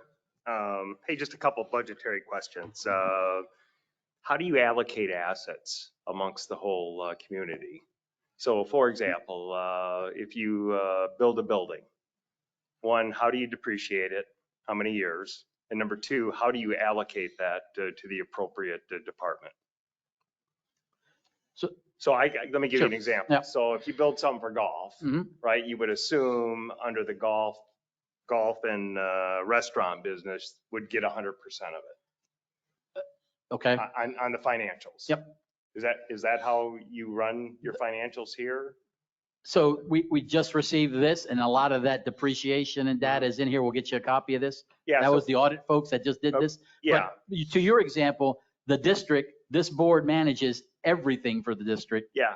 And departmentally, so as a district, we control all the assets, all the depreciation at the district level. I do not parse it out to the departments. The auditor does it to an extent for audit reasons, but we do not parcel out. Like the example was, why doesn't the golf maintenance folks pay their utility bill to the district for the building there. Mhm. We're all the same. That'd be Yeah. like, Yeah, but when you're determining a profit and loss by center, Yes, sir. right? It's, Yep. it's sometimes advantageous to do that. yes, By work center. I'll call it Yeah. work center. I got you. And by the way, Yep. Boz, I mean, if I wasn't retired, I tell you, I've never seen a budget put in a pictorial like that. And I worked for 40 years. And I don't know what my chief financial officer would have said, but it would have been truly entertaining. I thought it was brilliant. Well, thank you. So My just a kid, my couple, kid likes it too, so well, my kid likes it. I actually, believe it or not, it's easy to understand when you see, we understand, you remember 10 years ago, a movie you saw, right? You don't even remember who won the NFL championship last year, but anyways, 9.5 million, you said in reserve, you put 7 million away, you lock it up. And I get that, makes perfect sense. Do you invest that? We do. So, and that is a recent thing that I appreciate the board supporting on. Yep. We had a lot of that $9 million sitting in our checkbooks getting Yep. no interest. Yep, perfect. Just this year, we moved that 7 million into it. Yep. And right now, we're averaging $30,000 to $35,000 a month of extra Yeah. revenue. And Yes, sir. is that a local community financial? We use the Florida district, Florida Associations of Special District. They have some investment tools that we use since we're a member of that organization. And it's about 5.7%, correct? Is that what we're getting across all those accounts? Yes, sir. Yep. That's good. Yep. Boz, on your health insurance, so 10 to 15%, which, I think we rumble about, but it certainly doesn't surprise me. But how would you categorize for the employees the health insurance? A, meaning, very good, top of the line, B, meaning average, and C, meaning catastrophic health insurance. We piggyback off the county plan for health insurance. So we're at their pleasure of the choices. I would defer that question to my HR, my people that are using a lot more of the health insurance than me for that 1 year. So. Hi, sorry. Can you repeat kind of? Well, I was just trying to, so for the employees themselves on health insurance. Mhm. So, if you go back 40 years ago, right, if you had a Blue Cross Blue Shield, they paid for everything. Mhm. It was just wonderful for the person. I'm just trying to gauge for the associates that work for our community and for us. Is it catastrophic type insurance, meaning that you have a $10,000 deductible? If you have a heart attack, you're in great shape because the insurance you'll benefit from that. Or is it average insurance or top of the line insurance? So an employee, a full-time employee of the district who is eligible for insurance, they have the option to choose between 3 different health plans. So we'll just focus in on medical then. Okay. And in that, you've got your base range, which is going to be that high deductible style health plan. You've got a mid-range and you've got a premium range. There's obviously different tiers of coverage based on that particular employee and dependents that they might have.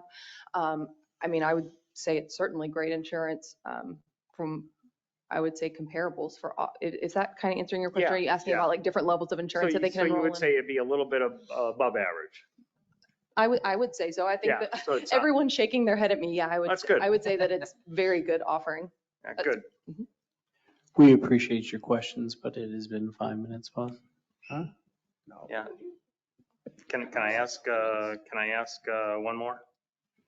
Madam President, can we give them time? Yes. Sure. Go ahead, sir. Do we pay bonuses to our associates? We have a 2% averaged merit bucket that we maintain, and that's in this budget. That's across all departments, and that's controlled at my level as the GM. So come evaluation time, I'm able to use that for pay increases or bonuses or whatnot. Yes, sir. Okay. And Boz, as I'm walking out, I'll ask another one. Do you have the right resources for the bond? That's an interesting one that more to follow. Yeah. I'll be honest with you. We're scratching the surface. Yeah, I think you should consider, how they've done it before. Yes, sir. And make sure we got the right resources to. I got a very crack legal team that I have full confidence is helping us with this now. Yeah. And we're actually engaged the lawyer that actually helped set these bonds up 15 years ago. We're engaging him to get to the bottom of this, to get us the right picture. So And I promise I'll only use 1 minute next time. Our special counsel that we retained for the wastewater assessment program, he is the preeminent authority in the state of Florida on assessment programs generally, particularly the type of assessment program we're doing for the wastewater plant. He is also with one of 2 local government firms in the state that assist state and, or not state governments, but local governments like cities and special districts in bond financing and refinancing and structuring. And, wouldn't you know it, when we retained him to do the infrastructure deal we're doing now, his name is all over the original bond work and reworks with Fifth Third in Auckland. So, not only is he, capable from a, his perspective, his experience, but his personal experience in working through those issues. So we're very much on top of it. And much of my attorney report today talks about steps in that direction. So Thanks. Yep.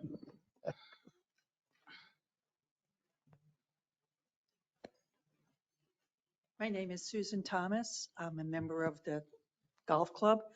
I've heard nothing mentioned about the golf club at all and the increase in the fees. We're not there yet. We're not there yet. Okay, so we're That's not next. discussing it? It'll be next. We got to get through this first. Oh, okay, the budget presented, ma'am, has nothing to do with if we increase or don't increase it. okay, We're trying to get that voted on so we can have that discussion on Okay. the fees. thank Yes. you. I'll return. Ouch.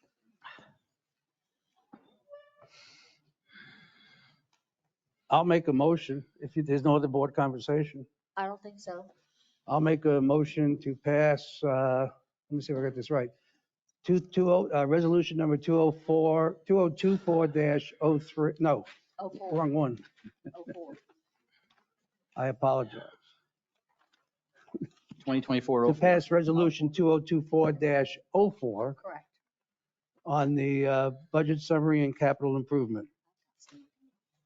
Do I have a second? I'll second it. Any more discussion? Discussion from the board? Call the vote. Supervisor McLaughlin, Yes. Supervisor Norton, Yes. Supervisor Brooks, Yes. Supervisor Herrick, Yes. President Phillips. Yes. Okay. There you go. Huh? Okay, so now we have the budget approved, and we'll go through the workings of that. We do need coming out of today, though, a final guidance or decision on the golf fee schedule and rates, because that's going to be tied to, won't impact the budget at all, unless, other than to the positive. But that's a critical thing that we need to get out, because notices go out, mailers go out, and that type of stuff. So Okay. what's in you have some data in your packet. We had some data from last month, and I've included it again in your packet. What's on the board here is a summary of just the golf rates and the categories of our play, our public play. So a lot of this is not going to impact a member. This is more for the guy coming off the street or a hotel group, and that's where we're going to play. So what we left last meeting with was concerns on the low end. Our rate bracket was on the low end, and you were concerned that because we had to default to a very low left side or low end, we may have given the impression that we'd be lowballing our great courses during the high season. So this is in the budget brief, but there's also some pullouts we sent later. It's the same information. I think we have to take, it's 2 separate conversations. The golf rates is a vote, in my opinion. And then how we handle the specific breakdown rates, I don't know what you call them, should be another conversation, because I think they're 2 different things. I don't think they go together. Okay. I don't know how everybody else I agree. feels. I agree. The golf rates that we are using for like hotels and special groups is this sheet, absent golf members should be a separate vote. Golf membership would be a vote in all of us, Right. in by itself, in my opinion. Correct. That Okay. is correct. Do you want to handle the Tuesday. breakout of the rates first then, or which discussion you want to handle? Well, I think most of the people here want to discuss the golf rates. The golf member So, rates. the golf Okay, member all right. rates. Can we do those first? Sure. Then we'll come back. Okay, Is that so, all right with the board? Or would you like to do it No, the that's other way? fine. what? I don't care. Just one at a We've only time. talked the golf rates for the last 5 months, so surely we can just get it over with. okay. So there's 3 products in your packet there. When it comes to a 5% across the board increase in all categories of golf membership, and that would generate a $66,000 increase in revenue in our golf enterprise. The reasons you see there, we have 53% of our golf utilization is the membership. That's so we only have 47%, which is pretty close 50-50, but we have 47% of public play, group play, league play that are not members. So that ties our hands a little bit when it comes to the ability to sell the course to others rather than members. So that, there's a cost of fencing off the time for members compared to open public play because of the 2-week ahead time notice, scheduling, locking in, and then the non-members show up 7 days out and so on. Has been increases across the board. We talked about them last month. The payroll increase of our members, or not members, our staff, our electric bills gone up. We've repainted all our buildings. We put roofs on all our buildings. Our electric bills are going off in our structures. The golf balls are going up in cost. So there are cost increases, not even mentioning fertilizer and maintenance stuff for our equipment. When you lay that out, it came to, there was a need to stay in parity with our surrounding courses when it comes to membership rates, so we can continue to provide 2 premier courses. As you see there, the breakdown, just like we do for assessments, that's where your member play goes when you do it that way. So this is the breakdown. It'll show you here the membership this year and forecasted. We have a membership group that is pretty static on the numbers, 337. So that's good.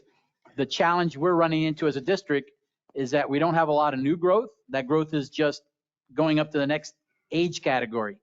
And that age category is still playing the same amount of time, but paying a lot less. So the revenue being generated by true members, I'll say, that are paying the full 57, whatever that number is, 57,979, is dropping because we're the same membership, but the other categories are just going down to lower paying categories. So the challenge to us is we got to increase membership. We got to get those other age groups identified, get those guys playing, guys and gals, so we can increase that revenue. And a lot of our special categories there are just dwindling away. The youth and some others, they're not coming back to us, so we're challenged there. Okay. You want me to go now? Yes, sir.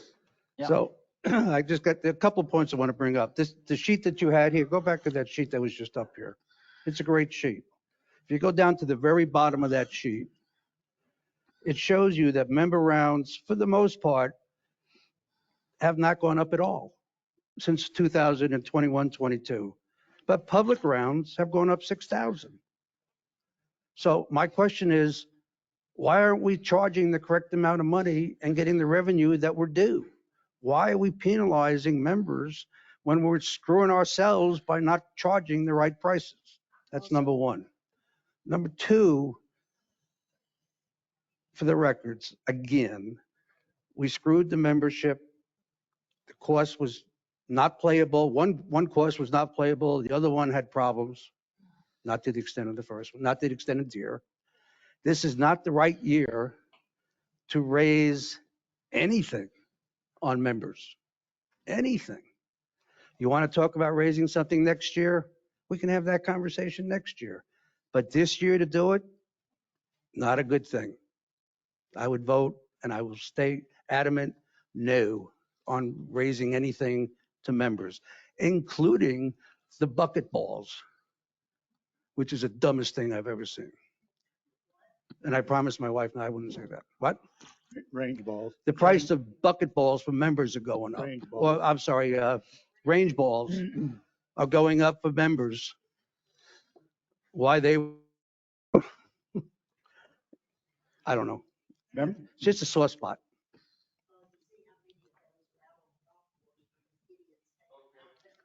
No, I'm sorry. So that's my personal opinion. Leave the rates where they are. Look at seriously what we charge the public to play golf here. And then I'll throw one more thing out. I think we have way too many membership categories. Just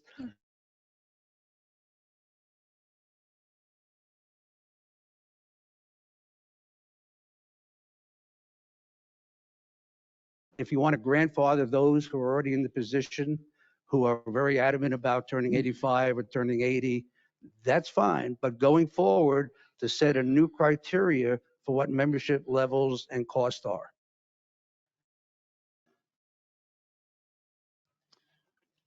Well, I would primarily echo what Ray has said. The members had an expectation last year when they signed up that they had quality courses that they were going to be able to play all year. That didn't happen. Many of them left here and went and played other courses instead of playing on the courses that were here because of the conditions. Some of them were unplayable. If I hadn't had my money established here, there would be no reason not to have gone someplace else and tried to play. I fully expect that this year, these courses are going to be fantastic. And next year, if that's the case, I would be more than happy to give an increase. But I am anywhere going to approve from my vote any increase on the membership for the golf courses that they had to play last year. And I pray to God that these courses are in the condition that they need to be for this coming year. Next. I think the analogy here is a little bit misleading when we add the 5% increase, it brings in an additional 66,000 because the problem is when you raise the rates, we lose membership. And that's what happened the previous year. When they raised the rates, we lost membership. And we can't depend on that. If we raise the rate to keep, we're probably going to lose some members. And that happened to my neighbor. Yes, sir. They turned in their membership because of the increase in the rates. So I don't want to see that happen.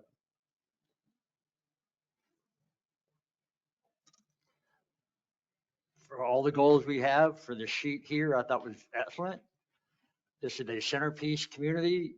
We want it to continue to be that way. That's not free.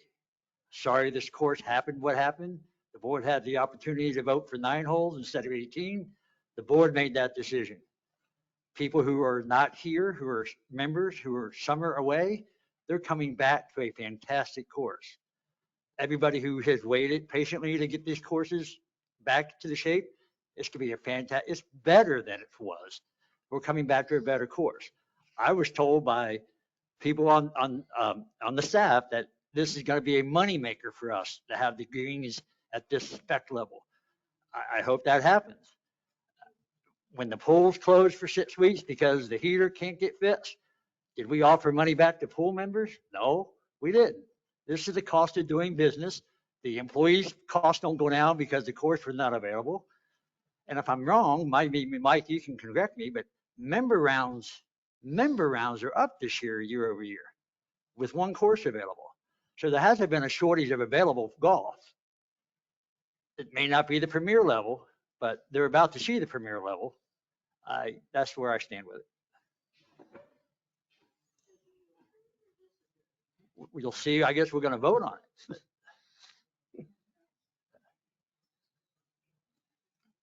Yeah, it's part of the. I'm going to save mine for the last because I think, Well, I don't last. see how we cannot raise the rates, but With everything else going up, I just don't see how we cannot raise the rates. Public comment.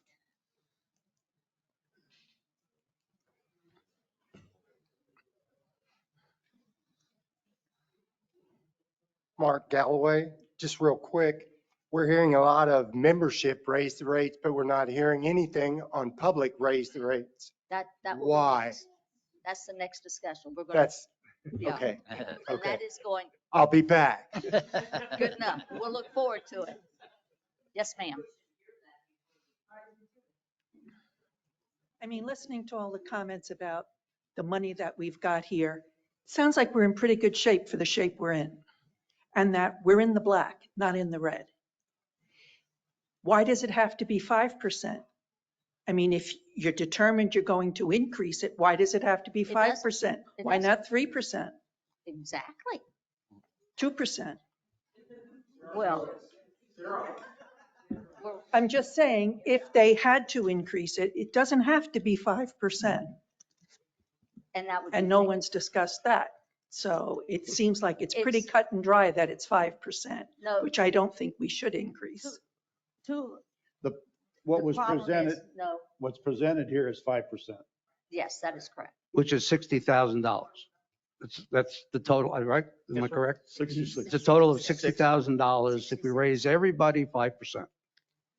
No, I agree that you should increase the outside people coming in, not on our backs. I agree with you. You know, as a single paying the dues, it's a lot of money. I don't get the break that maybe a husband and wife might be getting. It's a lot of money for one person. It is a lot of money for one person, and I agree. I'm just asking, reconsider your decision. The problem is, we are so unique at Sun and Lake. I have been in the business for 42 years. I have built 4 golf courses, and I have 42 years of experience. There is no place that I have ever worked or built that we allow member groups to play 2 or 3 groups of members a day that take up the prime time on your cheat sheet. That's not allowed. You have a ladies' day and a men's day. We have those too. And we have a 9-hole ladies' day. We also have groups on Mondays and Tuesdays, Wednesdays, Thursdays, Fridays, and even a group of mixed player, husband and wife on Saturdays. So what's the point? My point is that we don't have enough open time slots to sell to outside because our members take up the prime time. But Now, we've can we increased, sell after 9 o'clock? we've After increased, 3 o'clock? we've increased public rounds by 6,000 rounds, according to the Yes. numbers here. But we still have the prime time in the morning. And how many of those rounds were the afternoon where you played? You're fishing. Exactly. Exactly. Sir, board, I'd recommend at this point, since we're engaged in public comment, we let folks from the public come up. And Yes. then we save board discussion time Okay. for All afterwards. right. Thank you. Thank you. Next.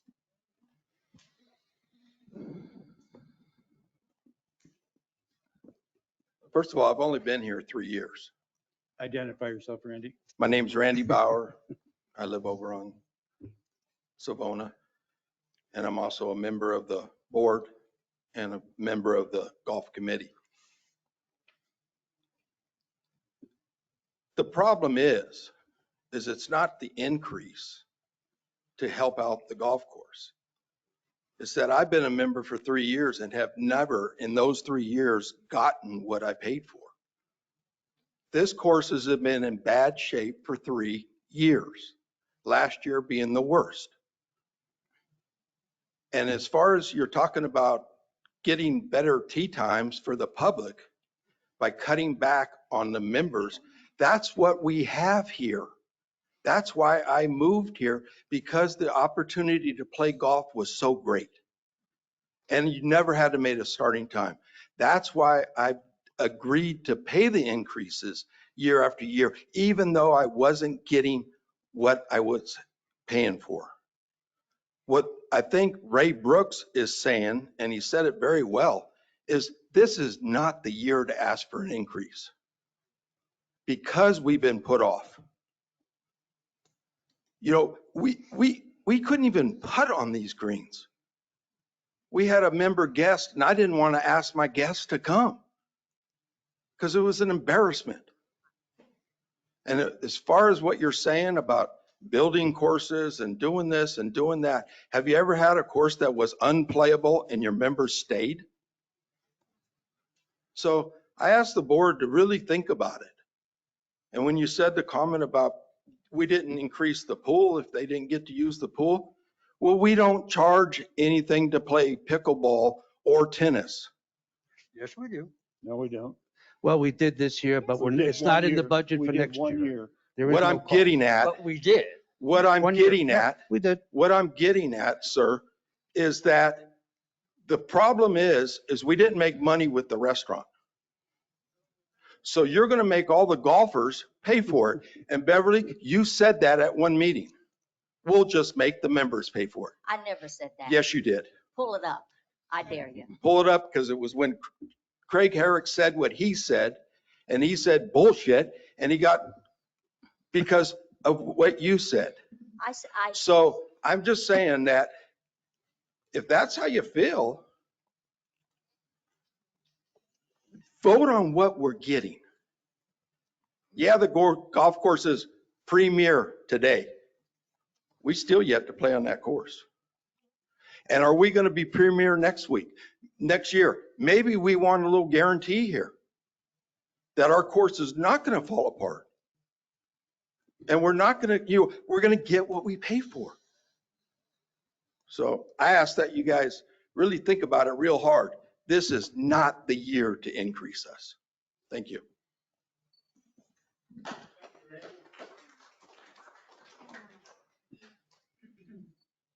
My name is Helena Degnan. I live on Matanzas. And I wasn't going to comment until you said something, Beverly, about members and non-members. Why would you sell memberships if you wanted to mainly make money from outside play and limit the groups that are playing? I don't understand that thinking at all. Memberships are due something. That's why we're paying. That's why I, as a single, would pay over $4,000.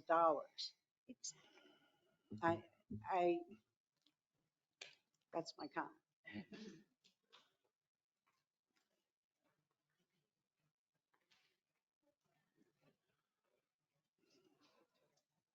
Virgil Elliott, you talk about the outside play.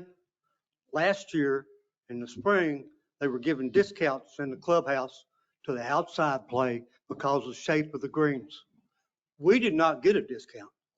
We just had to suck it up. The greens have been crappy 2 of the last 3 years. And we still paid for them. And I just don't think that's right. I want to clarify something. I agree. Go ahead. Bill Norquist and retweeted and some of this very, very interesting comments that I've heard. Now, explain to me, now you've got, according to the numbers, you got $100,000 plus that as far as the golf course is doing well. Only one golf course, but you're $100,000 ahead. But you're $185,000 in the dining room. We know what the problem is. Michael is trying to revamp his attractiveness to the restaurant by having different menus and everything else. But it falls under the category of golf and restaurant and what we owe. So the members have to pay. And I don't think it's right. You know, as far as categories are concerned, you know, it's like going into a restaurant and say, I'm going to have a kiddie plate. And everybody says, you can't do that. You have to have an adult plate. No, I want to pay for a kiddie plate. All right, we get kids in here and we're trying to attract kids to have a good youth program. All right. And we don't want to chase them away or their parents away because it's too expensive to play here. The membership is going up. all negative type of things. We want positive things in here.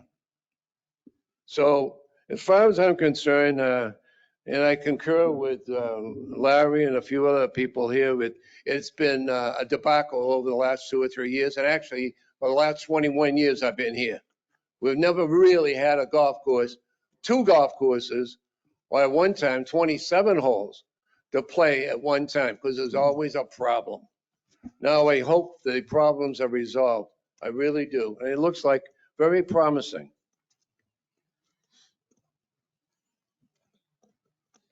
Hi, I'm Debbie Turner. I just wanted to make a comment. Somebody said something about the snowbirds or northerners who are coming back, and they're coming back to 2 great golf courses in awesome conditions. The folks sitting in this room, we were the ones who were here all summer with the miserable conditions. We aren't coming back from playing gorgeous golf courses all up north and in Canada and everywhere else. We were the ones who were going over to the country club and paying to play golf on a decent course this summer because one was closed and one was in just crappy conditions. So it's a big difference for the folks who are sitting here in this room.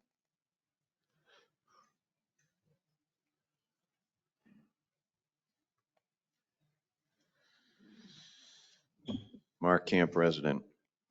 I am totally confused. Early on this year, there were many meetings, and one of the outcomes of that meeting was not to raise the membership rates. And there was a lot of discussion about it, and it seemed legitimate because of the conditions the course was in. Now, I think it's great that we're doing all that we're doing on Deer Run and those new greens, and I hope everything is successful. It appears it's going to be, but only time will tell. But last year, we've lost the course for 5 months while they put in the greens. Prior to that, from December to the time they started building the greens, it was basically non-playable. So the people down here who are members have only really had one course to them. And you guys are turning around, and I say you guys, I don't mean to pick on anyone individual. You're telling me that we can increase it. It's not that, in my case, it's a minimal amount of money, even on a family membership. So it's not the money. It's when are they going to recognize that the people here that are members are supporting this club. They're supporting it multiple ways. They support the restaurant more than anybody else. And you want to go and raise it. We had 6,000 more rounds, you said, this year. I think the direction to go is to raise those rates on the individual outsiders, okay? Make up that money. Boz, I believe, said, and he could correct me if I'm wrong, the importance of the snowbirds, and this young lady, I think it was Debbie, said the snowbirds will be coming down. We've had snowbirds come down here and they change. They have full-time memberships. They've changed to 5-month memberships and 3-month memberships. Did anybody ever look at the revenue loss when these people decide to go to a 3 and a 5-month? You lose thousands of dollars. And how many people are you going to have to bring in to collect that thousands of dollars to make up for those losses in memberships? So, you know, I don't think it's a big deal for you guys to just revisit this and think this through. I don't see a need to increase it, and I think it will actually backfire on you. That's just my part. And, you know, if our snowbirds are so important to us, then we might want to think about what they're coming back to, if they even come back to a good course or not, and if they come back to higher rates. Okay? Thank you.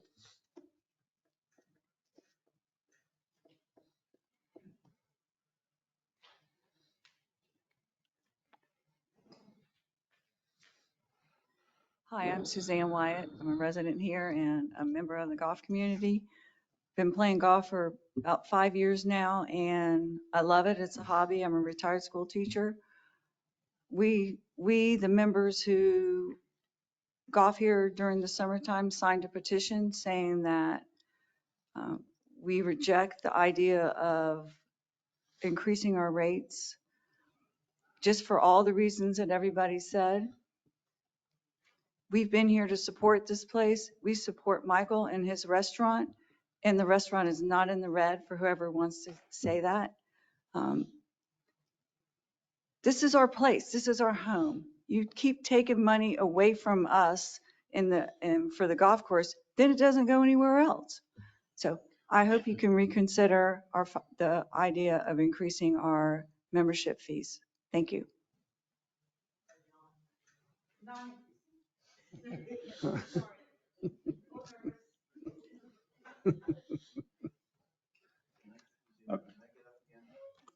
Absolutely. No. Yes, you can. Actually, I did want to follow up on one thing. I just didn't know how many enemies I would make on this comment, but I'll try it. I do believe there are too many rates out there for the memberships. I think you need to narrow that down, and they have over the years narrowed some of them down. But one of the things, and I know I'm going to get a lot of grief on this one, and I'll be in this category pretty soon. You do have 80-year-old rate, and there's a significant difference between the under 80 and the over 80. Now, I play sometimes 3 days a week, sometimes less, very seldom more than 3. I know a number of people I play with, they're in their 80s, and they play 5, 6, 7 days a week. Okay, so they're pretty good. I hope I can do that when I get up to that age. But I agree with what I think Ray mentioned it. Maybe you should look at doing away with the 80 rate, but grandfather those people in. And I know I missed the 80 rate. I missed the 80 rate by 2 days, by the way. So I have to wait another year to get the 80 rate. But I think you should do away with that. The people are still playing. Keep it, move it right up to 85 and then grandfather the other people in. I think that's the fair thing to do. And that will bring in a lot of revenue.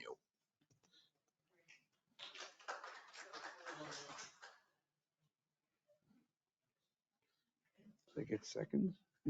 10 to 12, Virgil Elliott again. 10 to 12 years ago, myself and Charlie Shields was in here just about every meeting. And Charlie was adamant back then, you need to do something about the 80-year-old memberships because a lot of the members are approaching that 80 and you're going to lose a lot of money when they hit there. And we don't get a lot of younger members coming in. So that's not a new issue. Just so everybody knows, that was not, I just brought that up because I think it needs to be brought up. It's not part of the conversation we're having as far as raising the rates this year or not. That was just a suggestion down the road that the board and BOS will have to talk about and address whether it's the right thing to do or the wrong thing to do. The conversation right now is raising the golf rates that you see on the screen, and that's it. That was just something I threw in. I apologize if I confuse people with things.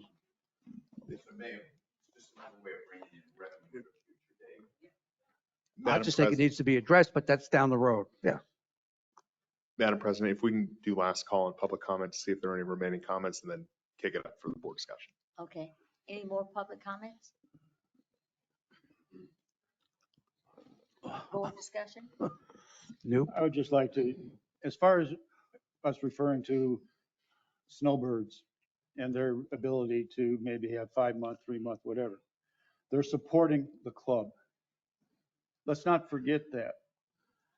And just because they go up north to play for 3, 4, 5, 6 months, it doesn't matter. They're supporting them when we're down here. And they are not getting the good play that we expect during the time that they're down here.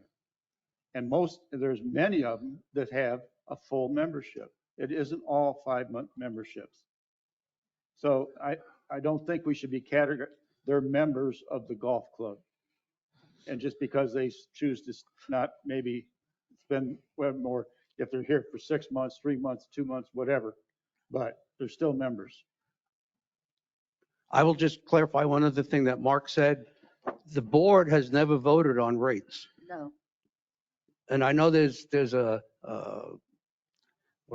there's a thought process out there that we voted on this already and that we're rethinking our what we're doing. That's not true. That's not true. We had conversations on rates starting back in April, whenever it was, but we never voted one way or the other No. until today. All right, I was even we- told that at one of the tournaments that somebody got up and said there would be no rate increase, but the board has not voted on that. This is the first time that it has come up for a vote. I don't believe I said that. I believe I said there was discussion on it in multiple board meetings. Correct. And Almost. I think there've been several conversations where we kicked around the idea of that we should increase it 5% this year, 5% next year, and maybe 3% the following year. And that maybe could have been a consensus. But each year, when we go into another fiscal year, the budget is approved by the people that are sitting up here at the time. It doesn't matter whether we said, hey, we voted that we're going to increase 5% next year. If we didn't, it doesn't matter what we did in a year ago. It's this fiscal year. If we don't put the 5% in, we don't put it in. So just because it may have been discussed and maybe even a consensus was thought to be had at that time, that doesn't mean that it would come into the next budget because it's who's ever on the budget or ever on the board at that time. Let's vote. Okay, Now I have a question. okay. We're spending all this money that came out of another fund. It wasn't out of the golf budget alone to spend this It came money. out of the recreation fund. Let's not confuse that.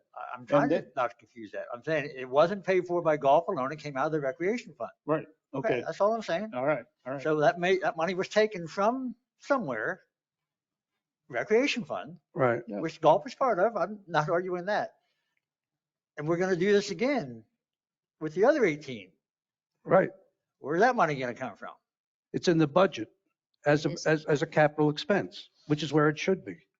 The problem we had this year with Deere, when we did the budget, we had no idea there was a problem. So the budget was done thinking that we're okay. And then Deere in November or December, whenever it was, fell apart. Well, we either fix it and have to take money from something to fix it, or we let it go. Well, we decided to take money from something else. It was not originally in the budget because we didn't know it was. It should be. Are we going to have another night like this 2 years from now, people frustrated that they weren't able to play the courses because we had to shut it down? I don't know. You tell me we're going to have a problem with the pickleball courts in 2 years from now? Come on. We haven't, I mean, we're going to shut down the course. We shut the course down for 5 months, right? Is that wrong? So we're going to have to do it again at some point. We're going to have to shut the other one down for 5 Yeah, but months. I'm just saying there's going to be growing frustration.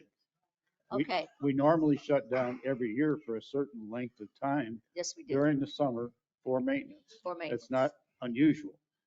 This is unusual because of the duration. But will it not be unusual a year from now or 2 years from now when we do it again? I don't think we can forecast that. Nor can you forecast it either. Board I don't members, know if the course is going I to.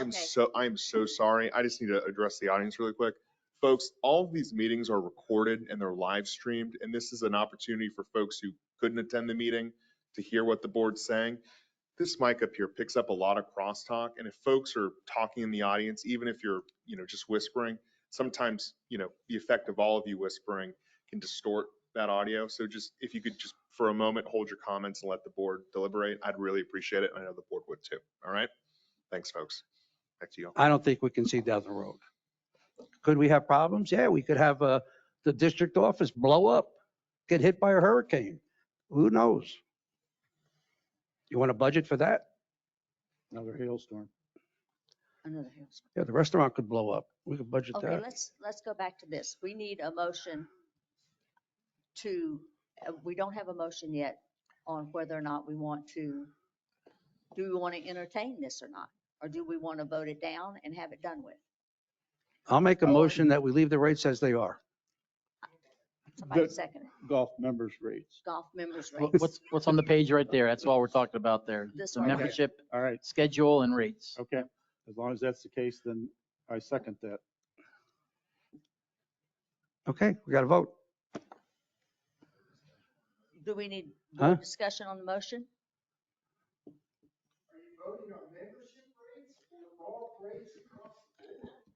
Membership rates. Rates. Jeez. This is what's on the screen right there, sir, if you What's want to on look at the screen. We're going to Yep. keep it as it is. All right, it'd be appropriate to call a vote now. Huh? Pardon me? it'd be appropriate to call for a vote now. Can we call for a vote now? Supervisor Norton, No. Supervisor Brooks, Yes. Supervisor Herrick, Yes. Supervisor McLaughlin, Yes. President Phillips. No. Motion passed. Motion passed. Okay, so what's on the Motion screen, the membership rates will remain the same for 2025? That is correct. I think what goes to the discussion that a lot of folks echoed is this part here, our public play rates. We left last meeting with some guidance to change the lower end of the spectrum. I am still an advocate and recommending that we have a bracketed system. That's the best way we can maintain effective pricing. And we all know what the low or the high end is for the staff to execute across the months. We did change it rather than for the whole year. We did it by the season, off season, on season, shoulder months. So we did address it that way. You see a high and a low, and it's by the categories. So that's one. And then that's the second one for hotel rates, the same thing. So we've increased for sure public play to the concern of many, and this will generate. So by this calculation, moving into next year, we're looking at this almost equaling, if not going higher than what was expected for member increases. So this will be a good gauge to show members as well as board that we are holding the public play to a higher revenue generation. To better, I apologize, let me. Jesus. So the other concern, so we talked the high and low. The other concern was, there was some flippant questioning of, well, I don't trust those guys charging what they're going to charge. Okay, here's my answer to that. Those guys work for me. I work for you. We're going to set a standard, and this is kind of a very simple process that will give you the confidence that this is at the GM level. That weekly, there'll be a meeting with the golf team, pro, manager, and we will set the rates for the next week for public play. We will set the low end. All right, you're pulling the GM into this. I'm gonna get into it. So we're gonna set the low end. So there's never the concern that somebody's giving somebody an $18 play, because there's gonna be a low end set. And we're gonna use that prior sheet to gauge that set. So based on the month, based on the category, we'll have a discussion, and it's rarely gonna be the low end. If we're finding full utilization, then the recommendation will be for 18 holes off the street, we're going to charge $50 a round, a play. And that's what the low end will be. Mike will pass that down through his staff, through his team. We'll post it online, and that's the number we will hold accountable for that play. And then you will see that amount of play tied to numbers in the monthly financials. So for all these categories we see here, when it comes to public play and, these categories here, when it comes to those categories, at the end of the month, there'll be an accounting that we had this many 18-hole, 9-hole rounds for the month, and we made this much money on it for that month period. And because we set these rates weekly, that would fluctuate a little bit, you should never see an average where it's below that number. So that'll guarantee revenue, that'll guarantee oversight, and it'll give the golf folks guidance that there's no hesitation on their part to try to, get a low rate on Sunday morning, whatnot. We've set those for the week, and that's how we'll move forward. So we'll refine that in a policy at the district level, but that's the guidance I've given the team over there, and I'm comfortable that moving out in that way, there'll be a level of control at the district level to set rates for the public, to go for max revenue generation for the course. That's the logic there. So other than questioning some of the rate categories, I would offer that this is more important to go out very quickly, because this is what drives what we've posted, what goes out. set aside the members getting any notification. We need to get this out to the hotel and the other companies saying, this is our rates for the year, and so be it. Do we know what the other places are charging? Do we know what? For What's Country Club and Sebring getting for rounds? From the hotels No, I don't. during season? I cannot give you a number what they're going to charge for next year. And that hotel rate, those clubs will hold close to their chest. I won't be able to see that one. Their public rates are a little easier to get a hold of. I don't want to not give you an answer. I could try to get you an answer, but those are negotiated rates between two private entities, and they don't necessarily put those out. You don't have any idea what it was this past year? For hotel rates, I do not. Okay. I'd be happy to, I have a pretty good relationship with Mr. Hatfield at the Inn on the Lakes, who pretty much controls that whole entire business. If he wants to offer me that information, I'll see if I can get it. This is hotel rates or? There's one sheet that says hotel, ma'am, and the There's other one up sheet there. is, Top of the sheet. is 18 whole, should be 2 sheets total. One is hotel at the top, 18, replay, No, 18. you got the wrong sheets. There's 2 pages when it comes There to you go. public play. Hotel rates, Yeah. got it. Thank you. So we're still bracketing. You guys got anything else before I go? I don't want to go first now.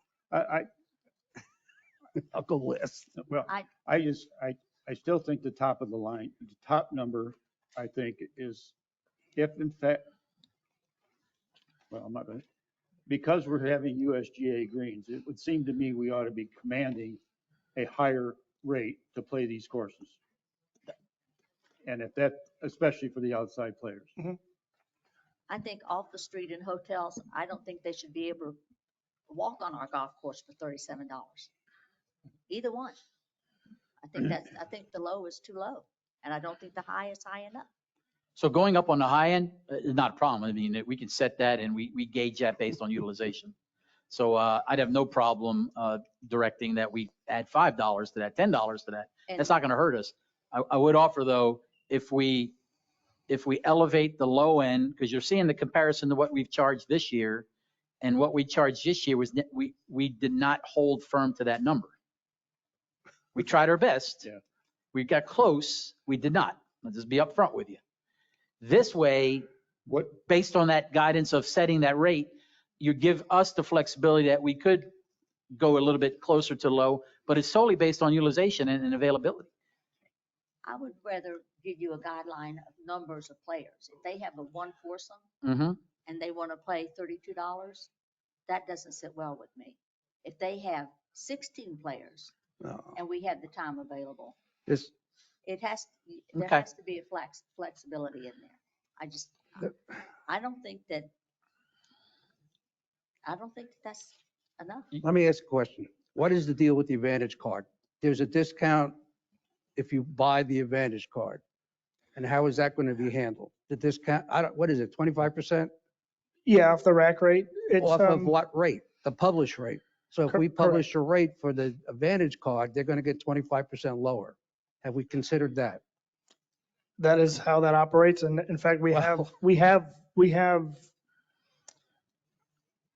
I would say, we have it laid out. We have a game plan laid out for that Advantage card.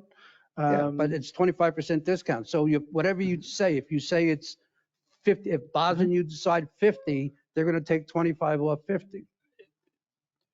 Have you guys thought about that? Okay, I'm going to take that as a no. Not necessarily, but Right. the Advantage card rate is usually a couple dollars higher than the resident rate. Is where I don't know. I'm just telling you. I asked if you considered it. I don't think you have. Let me, you guys look at this. Look at the Twilight rates. The high on the Twilight rates for every month is $70. Are you kidding? We'll probably never reach that number, but I hope not. I mean, why would you even put it on a piece of paper for us? I mean, come on. $70 for Twilight? That's part of the range idea. Obviously, that's not. How many Twilights do we have? Just one Twilight price now? It depends on the time of year. What do you mean it depends on? We're looking, this is supposed to be the price list. How many Twilight prices will we have? Just this one, I assume. that you guys set. Is that correct? It's set on a range. So let's put it, so Twilight's not treated the same throughout the entire year. Because if you, in January, if Twilight's at 2:00, you got 3 hours of daylight. If you're here in June, you can play till almost 9. So they can't be treated the same. So don't sometimes we do a 2:00 and It's we do the a hours that you're 4:00. talking about, not the discount. I mean, Correct. come on, guys, you're not thinking this through. The league rate, what's Tanglewood's rate? Is that the league rate? Well, the majority of the Tanglewood folks are all members and the rest are considered residents, but that's an 8 o'clock What is group the rate, correct? Tanglewood rate? Is it going to be the same as the 8 a.m. league rate? That is, they would fall into the It's the only league twice a rate? week, the bi-weekly rate. That's where they I'm fall sorry? in. They fall into the bi-weekly rate. The for bi-weekly rate. I the don't see bi-week- that on this sheet. I don't see that here.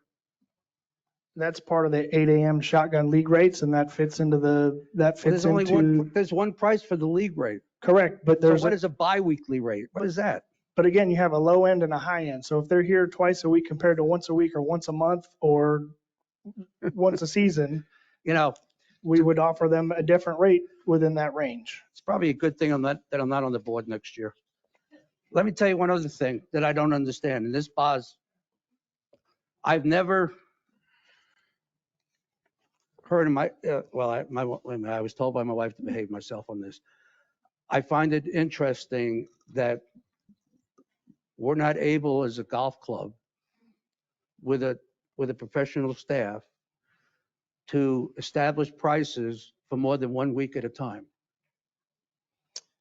I've never heard of that. So there could be a person who comes in on Tuesday and pays $50. Then you guys go back and you reevaluate the price. And next Tuesday, when they come back in, it's $40.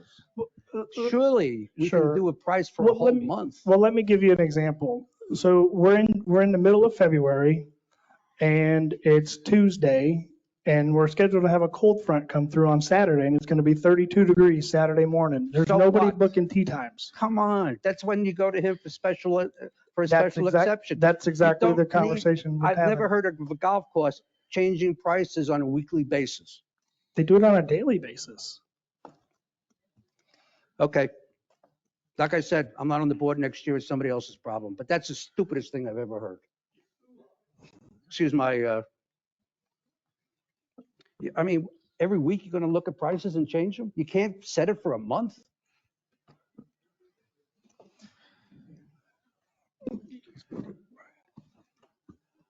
So in the dynamic pricing schedule. May I? Go ahead. In the dynamic pricing schedule, I mean, obviously what we've seen when we invoke dynamic pricing and the ability to make these ranges is that our utilization, while it remains the same, our volume goes up. It's based off of, I mean, baseball games, hotels, every hospitality business is working in dynamic pricing. And we're doing it on time slots. So when you talk about Twilight, you only need one Twilight rate. We determine the time. If it's 2 to 4, that's a time slot. 4 to 6 is another time slot. I got it, Brian, based I off got to tell you utilization. something. I don't want my district manager wasting his time every week trying to set your golf rates. We have. Or agree to your golf rates. We've engaged. He's got other things he should be doing. We've engaged our revenue generation team that'll provide all the reports. Now, he wants to be part of it right now. That's fine. We can certainly do it. Hopefully the trust is built up that it's a good program to do it. I mean, right now, if you look back at our APRs for all of our public rounds, we're like $36.50. Coming back off of Pellucid data this year, which is weather, 8 out of the last 9 months have been down year over year. So, I mean, obviously, and then when you look at we've already discussed membership play has up, which net effect has been about 15% up, 7.7% and 8% down on weather. When you start looking at the data is how we get into being able to drive rates. Now, it's all the factors are out there. I mean, we have the computer tells us how many people are booking per hour. When the membership plays and there's open tee times, that'll adjust the utilization, so we'll charge the public more. That's really where it gets into. And obviously, then if the mic comes into the point where there is a cold stretch for a period of time, then it'll go in and we can have these things. And there's rate limits, right? It goes up 10% or 15% up to or 20, depending on what it is, or down. We're changing rates daily at the majority of our facilities. Now, the days of setting a rate for the month of May, the only ones that do that anymore are municipalities. I know, but you guys can't be grown-ups and have a price for May, and then if there's a problem, you go to the district manager and you say, there's a problem for the balance of the month, this is what I want to do. You don't have to look at it every week. My God. If you want to drive, we should look at it every week. We should look Well, at it you guys should daily. look at it, but he Absolutely. shouldn't. Yeah. So I mean, it's the same thing. It's You know, how do you get to where you need to go? I mean, we Brian- have a target rate. and Brian, there's adjustment from there. you all don't know how to charge anyway, so I just vote no against anything. I'm going to quote somebody from a couple of years ago. On this issue, I'm voting no. I'm done.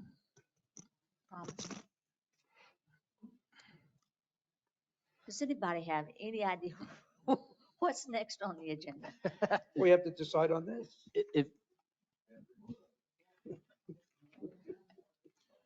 If you're asking staff to go back and relook this, then the current rates are set. The Yes. current rates roll into the next month. And then we bring this back. Rate schedule, it's already out there, it's published, and it is what it is. Based on this These two sheets. proposed rate, Yes. what would that garnish in for the fiscal year? So our whole target for this whole entire year is to be 7.5% to 10% higher than previous years. How many dollars do I get by approving that? What, it's got to be in their budget. If yeah. they're going to put a number Correct. if you're going to put a number in the budget, you know what the number is. What's the dollar value of these rates for that budget? So that number is in the budget, and I believe it's 1.4 or 1.5 million. These rates will generate 1.5. Absolutely. The current number, the unshaded number, that's This what we plan into next year. The grayed out, the highlighted area, moving into dynamic pricing, the estimates we're looking at are between $70,000 to $100,000 additional revenue. If you do, Shaded. no The shaded trees. area, the bracket system.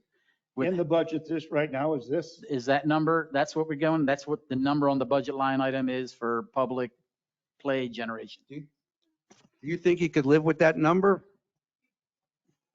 The ones in the white, can you adhere to that? And if there's a problem, then you go to Boz? Is that a possibility? So the ones in the white are this current fiscal year. Oh, I know, but you've never gotten these type of prices. I mean, you're averaging $35 for the whole year.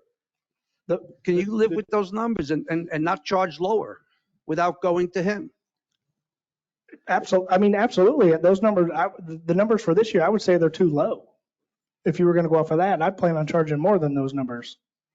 I'm at least $3 higher on most of those. You only categories. average $35 for the year. The blended rate, we've had that discussion. Yeah, I know. So, I mean, we're putting in $500,000 into So the cause. to Mr. Bossard's point, you're going to get a report every month in the board packet that'll show you the actuals for the exact categories on this sheet. And you'll see the exact number for those categories and what was made in those specific categories that are on your sheet now. And it will be above what's in the white. So there's only going to be one group rate. Is that correct? That is correct. No, there will not. Huh? For the time period you're talking about, there is. Only one group It'll rate. It's fall- not going to be this 26, 27, 29 like we've had in the past, like we still have. One group rate. Is that what this thing says? No, it has a price range that we would fall into What, for different groups will get different prices? based on how many players they have and how many times they play. okay, I want to try it one more time. If you put the shaded numbers into your budget, into this 24-25 budget, are you listening? I am listening. I'm getting that number for you. How much money, dollars, will that improve your budget if you put in the shaded numbers? improve year over year, it's like $100,000. Very, very conservatively, that's what we've been shooting, 70 to 100K by approving the bracketed numbers. And you'll see that monthly, and we'll be able to give you the heads up if it's successful or not, very quickly. I'm comfortable with that number. I'm not comfortable that we're going to break more than 100K with that dynamic pricing this year until we just get the process down appropriately. Yeah. When you say this year being 25. Yes, sir. 25? Yes, sir. Yeah. So in the budget, the current budget that we're looking Mhm. at that we just approved Checked. is the non-shaded areas. Check. Yeah. If we approve the higher rates, we can expect another 100,000. 100K will be, yes, additional revenue that'll be show up in a budget amendment. Yes, sir. Yeah. Budget amendment. Well, So as you- the year goes on, we'll show you more revenues coming in. We request an amendment to move money somewhere. So you don't want this in the budget? No. I'm just saying, as we generate more revenue, we have to show where we're putting it. It's just not floating out there. So we would come to you mid-year and say, we made an extra 50K. Do you want us to put it in the reserves or just leave it in the checkbook?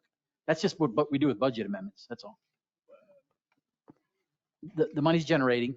But I understand that. Okay. Okay. But if we say, okay, put these in the faded. Yep.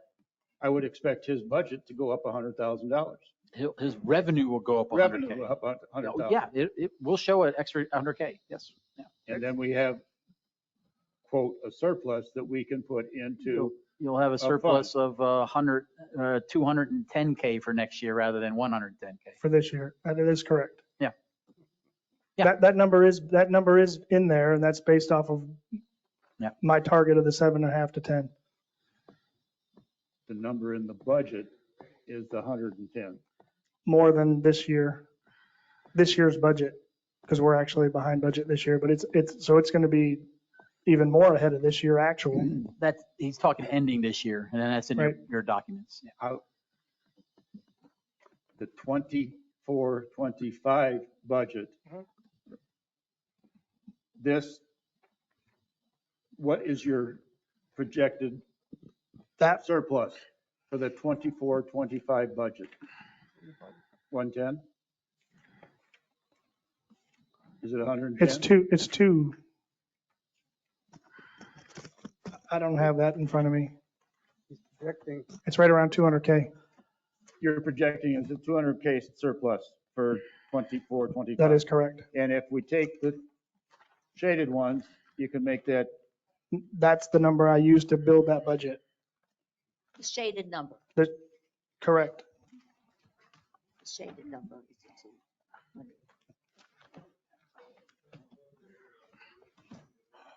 That's what the budget's based off of is that range. Dynamic pricing. I don't know why I'm having a hard time getting this through. The shaded numbers are in I mean, the the numbers in the 24-25 budget, the numbers in the Correct. budget says you're projecting in revenues for golf, 3,371,811 Mhm. against, let me see here. Looks like 3,266,000, something like that. So it's a little over $100,000 increase is what you budgeted for. Year over year, yes. Even though we already know that you can't, the budgeted number, you're not even going to make that. So that's besides the For point. this year. Yeah. Correct. So So this 3,371, you say you're going to pick up $100,000 over that. So you're he's saying, telling me it's already in there. Correct. So if we don't approve these, that's going down 100,000? no, It depends on what we do approve, but I don't, the budget is approved based on the white numbers. Based on the white numbers. Let's And the get revenue, and the clear. revenue is 3,371,811. But it's taking these numbers as what's in the budget. We would add. He's saying if you go with the ones in the shaded area, he'll pick up another 100,000 over what's already in the budget that's been approved. Yes, yeah, exactly right. Yes. That's what he's saying. Okay. There's concerns about the high end. You want us to uptick that? Well, I Give think us you more got of to a check flex on the high end. check the, what was that one with the Advantage card? How you going to handle I got that? a note on that. I'll check. I'll tell you how many Advantage And I- cards are out there and all that fun stuff. And a publish a Twilight rate at $70 at any time I of the got- year is stupid. I personally believe there's 8 AM shotgun league rates are very low. That's my Oh, I opinion. think they're going to be lower. Okay. Well, they're lower than. Okay. So Bob's changing that high-end rate that you said we'll never get. Is that going to affect? It doesn't, the high end does not affect us at all. It'll give us the ability, if we're maxed out, to go higher because it's on paper and I can't go higher if I say $70 is my cap. I shouldn't go higher. On our website. Yep. How often are we going to change the prices? Every week, if necessary? If necessary, we would repost every Wednesday for the next week. Yes, sir. And So you're commenting on my involvement in it. I'm putting myself in it because of the concerns you guys have made to me. Right. So let me But be every- in it. but every I got week? you. I'm busy. I got time. I got you. Are you comfortable being I am, involved? Yeah, that's what. I am comfortable to get the process going, to give the proper oversight, to make sure that when you see the products monthly, you all are comfortable that the process is in place. Do you I am really think comfortable it's with that. necessary to change prices every week? I think we have the ability to the point of the storm or some event that I want to be able to make that decision, positive or negative. So then when I have to come to you guys, it's a decision made by the district, not some flunky down at the lower level. All right? I like that. Okay. That, I mean, no distract the team. I'm just saying. I'm just saying. I want you all to be comfortable as we move forward. So there may be a time I say, I'm not involved in that weekly discussion because Mike's got it and the team's got it and we're good. Well, But how- until we Mike, get there. If somebody plays 2 weeks in a row at different prices, how are you going to explain that away? I do not think that fluctuation, you're going to see it that much. We're correct. explaining the ability to do it. I do not see that fluctuation being that much. Okay. And if it does, blame me then. Don't blame him. Right? That's the way I'm looking at it. All right. So we can, like I say, let me relook the high end. These 2 points. And then, I mean, I would like to get consensus at least on the rate schedule so we can get it published officially. But we can wait one more month if we need to. What are you going to publish? Well, right now, I'm going to You publish can't what's in publish, white. wait, but I'm you going to can't publish pu- what's in white right now. Once we approve it, what are you going to publish? The range or I'm what? going to publish that range area. Yes, sir. You're going to publish a range? Yes, sir. We're going to show that during that time frame, this is what you could pay, call, book online, and this is what you will pay. But it's going to be within that range. What's wrong with Oh, that? wait, well, You have a problem with that? yeah, you're going to publish a range Yes, as your sir. price? Yeah. I've never heard of that one. I got to tell you, I've never heard of that. It's a range published. They call, they book online, and we tell them the hard rate for that time frame they're asking for. But it's within the range. So I'm going to look at our website and it's going to say 25 to 70. Yes. Or And whatever. then you're going to Okay. say, lock me in for 8 o'clock on a Saturday morning, and it's going to pop up. Well, that's $70. What's wrong with that? That's how it works. Okay. So let me put it, maybe it's a different thing then. Maybe the top rate is okay. It's the bottom rate that needs to come up a little bit. Okay, so we brought it up $2 each on average. You want it to come a little higher. That's sort to Mr. Norton's point. I would be concerned if you tie my hands too much on the lower end to be able to address some of those oddities that'll pop up. But I want to get some folks out there. I want to get this group out there. Can I go a little bit lower? That would be my concern. I'm comfortable with the way they are. I could probably bring them up $1, $2 if you all are comfortable. But I wouldn't tie my hands more than that because then I'll just set a firm number and call it a day. October's all right. So January, again, February's just all right. so I understand this, the range, say for October is Folks. 55. Folks, we've got to keep it down. All right.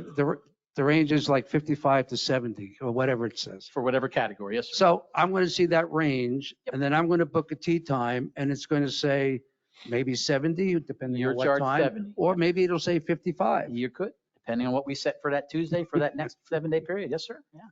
Got to remember, public play is only 7 days out booking. You all know that. So I'm going to book it. I'm going to lock those numbers in for 7 days. They're not looking at 3, 4, 5 weeks. They're not allowed to. They're just going to see a range 5 weeks from now and say, hey, I want to come back. I'll play that. But when they book, they're going to see the actual rate we're charging. And that's based on utilization, percentages, all that fun stuff. Is that, you are concerned, but your concern will be alleviated after the first couple months of execution. I'm ready to vote. I know you are. Any more discussion? Yeah, I'd like to say what I've heard tonight clearly is we got to get the public to pay a higher percentage than that. This is one way to do it. Check. Yes. I'm willing to let you go out there and try it. I hate to see you involved in this, but I don't He's know. willing to I be. don't know another way. He wants to They be. will not be lengthy discussions. If this could be a 2-minute conversation on a Wednesday morning, really quick. Any more discussion to and from the board? No. No. Call the vote?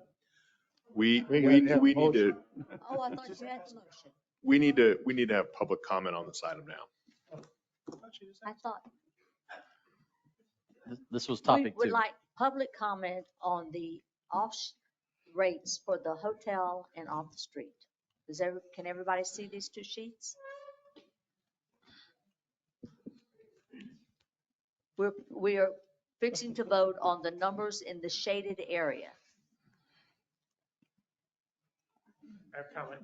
Mark Caramana. Personally, I feel that we should be raising the lower rates higher. But when you come to the $70, I don't think you're going to get that many people involved in it. I think we should bring that down and get more of a happy medium there. That's just how I feel about it. Thank you.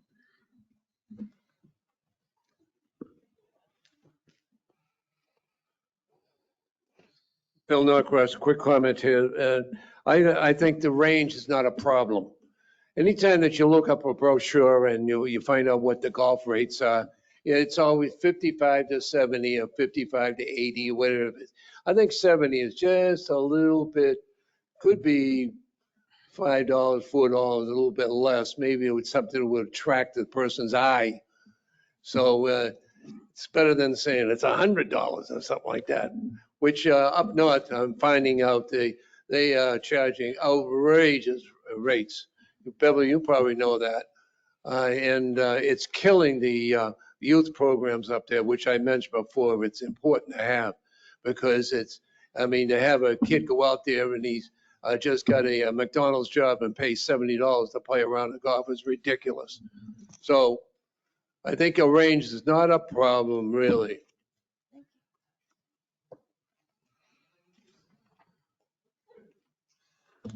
Mark Camp, just a quick question. In the past, I know actually, that our residents received the lowest possible rate that was offered. So how are we going to handle that?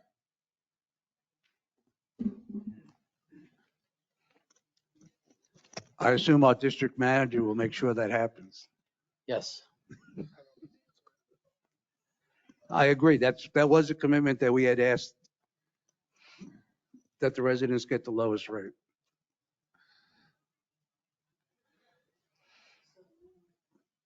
And I don't know if nothing's been said about the good stuff. Do you want to tell them about the 10%? I mean, I don't think that's ever even brought up. Sure. If you're a member going forward, you get a 10% discount on food, beverage. I can't read it all. That was only. Everything, food, beverage, and pro shop. We approved the 5% increase. Yeah, that was tied to that. Oh, that was if we approved the 5% increase? It was, yes, sir. It was tied to that. I thought we were going to do that anyway. Well, let me relook that and bring that to you. Yeah. Yeah. So you can't have all those discounts. At one time, we were going to do it. I will relook that. Yes, sir. I got you. And also, I assume we're giving discount cards again, Mike, in memberships? We're in public comment time. We have got to get through public comment at this point, and then we can bring it back up for discussion. We got to stay organized here. Okay, thank you. Public comment, any more public comment? And I'm talking about these 2 sheets, the shaded area.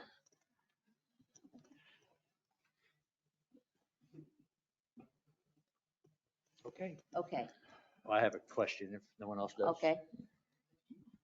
So we have a $70 high. Yep. And I've heard that's too high. Do you ever see a scenario where that could happen? Sure. then why would we take the risk of not having to get that? Because once you publish, you can't go higher than that, right? Yeah, I would definitely not want to break that bond there. Yeah, yes, sir. But like I say, the high end is, we can make it a higher number, but don't tie my hands on the low end. Yeah.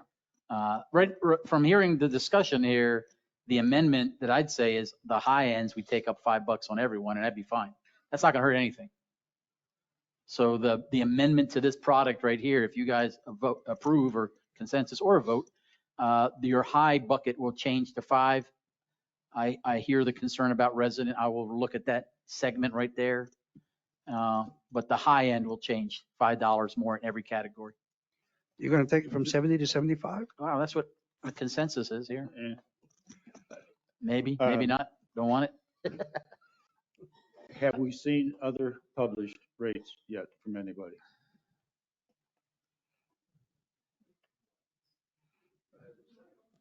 Not on the public side of things. We did with the membership, but, I saw the membership. right. And I made some phone calls and a lot of those rates are being discussed now, just like we're And- doing ours. Yeah, that's what I'm saying. They're in the same They don't- process they we don't are. have their rates Yep. for- Well, they want ours first. Yeah, of course they do. Well, we're the only one that publishes them to the public, Yeah. but maybe the muni. Yes. This is a fluid document. Yeah. I mean, honestly, if there's concern and we see it tanking or going the other way, I will bring it back monthly to you all and say, I need to tweak this. I would hate to change it too often because then it looks like ineffective leadership. I have no problem with the sheet, Okay. with either one of them. I just think we need to get through our discussion and make a vote. Yes, yes. I agree. Discussion? Yes. I move that we approve the 2024 rates as presented for off-street rates and hotel rates, et cetera, et cetera. Second. Any more? Are we done with all comments? Yes. Call the vote. Yeah. Is that what I said? 2024, If I didn't say that, that's what I meant. These I two make a sheets- motion that we approve the 2024, 2025 rates, those that are shaded on the sheets that we have been looking at. Fine. I Any amend discussion? my motion to make sure that I'm talking about the 2024, 2025 rates. We got it. Second again. Second again? Yes. Call the vote, please. Supervisor Brooks, No. Supervisor Herrick, Yes. Supervisor McLaughlin, Yes. Supervisor Norton, Yes. President Phillips. Yes. Okay, we're done on budget stuff. We're done on that and we're done on rates and we'll start execution. We'll quickly hit the last agenda item here for discussion, the general manager annual evaluation. You were all provided some documentation. We got some feedback and I heard feedback from the two not listed with to be determined, so I'm not concerned there. This was the general rankings that came back on performance for the past year. And it was accompanied by some goals for next year, the second page here. So I appreciate that. I will work towards that and the team will, if it affects them, will obviously be tasked to try to get us there. So other than that, it was really just a discussion for y'all. If you have anything more on, for your GM, and then we can move forward. There's no vote or anything on this one. So. I personally would just like to thank you for an outstanding first year of your involvement. I think agree. you've done an excellent job of Thank you. bringing us Thank you much. where we need to be focused and It's a team effort, team approach. but it started. I got you, sir. Okay. All right. Okay. Next. Petitions and communications, we saw the petitions are in there. We table that one, that's done. The only Advent Health discussion was the CEO reached out to me for a meeting on Thursday to discuss Advent issues in general, roads, speed bumps, some other topics with the wastewater plant. And a specific topic she wanted to resurface was the gym that you all knew about, thought about. This was an initiative that Advent Health would establish an on or off-site gymnasium that would be open to Sun and Lake residents. So I'll go in there with an open mind. I'll get the most latest and greatest. I'll explain to them our growth expectations, and I'll bring back to you next month if there's any offer on their part. The last offer was a contribution by the district to them to build it. I'm not a fan of that, but let me hear what they want to say and we'll take it from there. Find out how, to what extent they've collected monies or commitments. Sure. Because I think they originally said they had to get 80%. Right. I thought it was 50. 80. Well, I thought it was, it could have been 50, but they had to get certain amount of percentage before they would even consider breaking ground. Yes, sir. I'll get the latest information. So that's the only communication we got. We'll go into general counsel. Where are we now? General counsel, lawyer. Motion to. A few updates, and then I'll try to keep it as brief as possible. We discussed in prior meetings the option agreement between the district and Mr. Hornick and the subsequent amendment that was never approved by the board. We've discussed the district's position on that amendment. I had an opportunity to speak with his attorney last week on this. We're going to engage and try to see if there's a way forward. I'll keep you guys updated on that, but I want to let you know that was moving. With Auckland, with our bond foreclosure project, I was at the district earlier this month for an in-person meeting with their representative. We hammered out a few finer details on the process and how they're going to reimburse the district for all the work we're doing to collect those outstanding bond delinquencies. I'm going to have a meeting tomorrow in Winter Park at my firm with the team of attorneys who will be handling the actual foreclosure work. There's going to be 7 of us total working on this project, and we expect it's going to take about 2 years. I'm going to give you guys monthly or bi-monthly updates, whatever you prefer, on the status of that, because you will see a significant expenditure result from these efforts. It's going to cost a lot of money to do this. So I think it owe it to you all to show you our progress and where we're at with that. We have other projects in the pipeline that are going well, particularly with Fifth Third Bank. I've been working with the finance team to gather some pertinent information on how we move forward with our relationship with them. There's some issues there that I don't think is ready for public discussion, but I'll touch base with you all individually and Boz as well together, and we'll walk through those issues with you. Let's see. I just got, excuse me for 1 minute. Yep. Were we supposed to approve your evaluation? It was just for informational purposes. I mean, you guys do with it what you will. Because it says that we were here to approve. Yep. it. Good enough. Sorry I did interrupt you. You're good. In this last bit, I apologize for the formality of this, but I want to make sure I comply with the law. I am requesting a litigation executive session at our next meeting. So I'm going to read from a script and then I can answer any questions you have.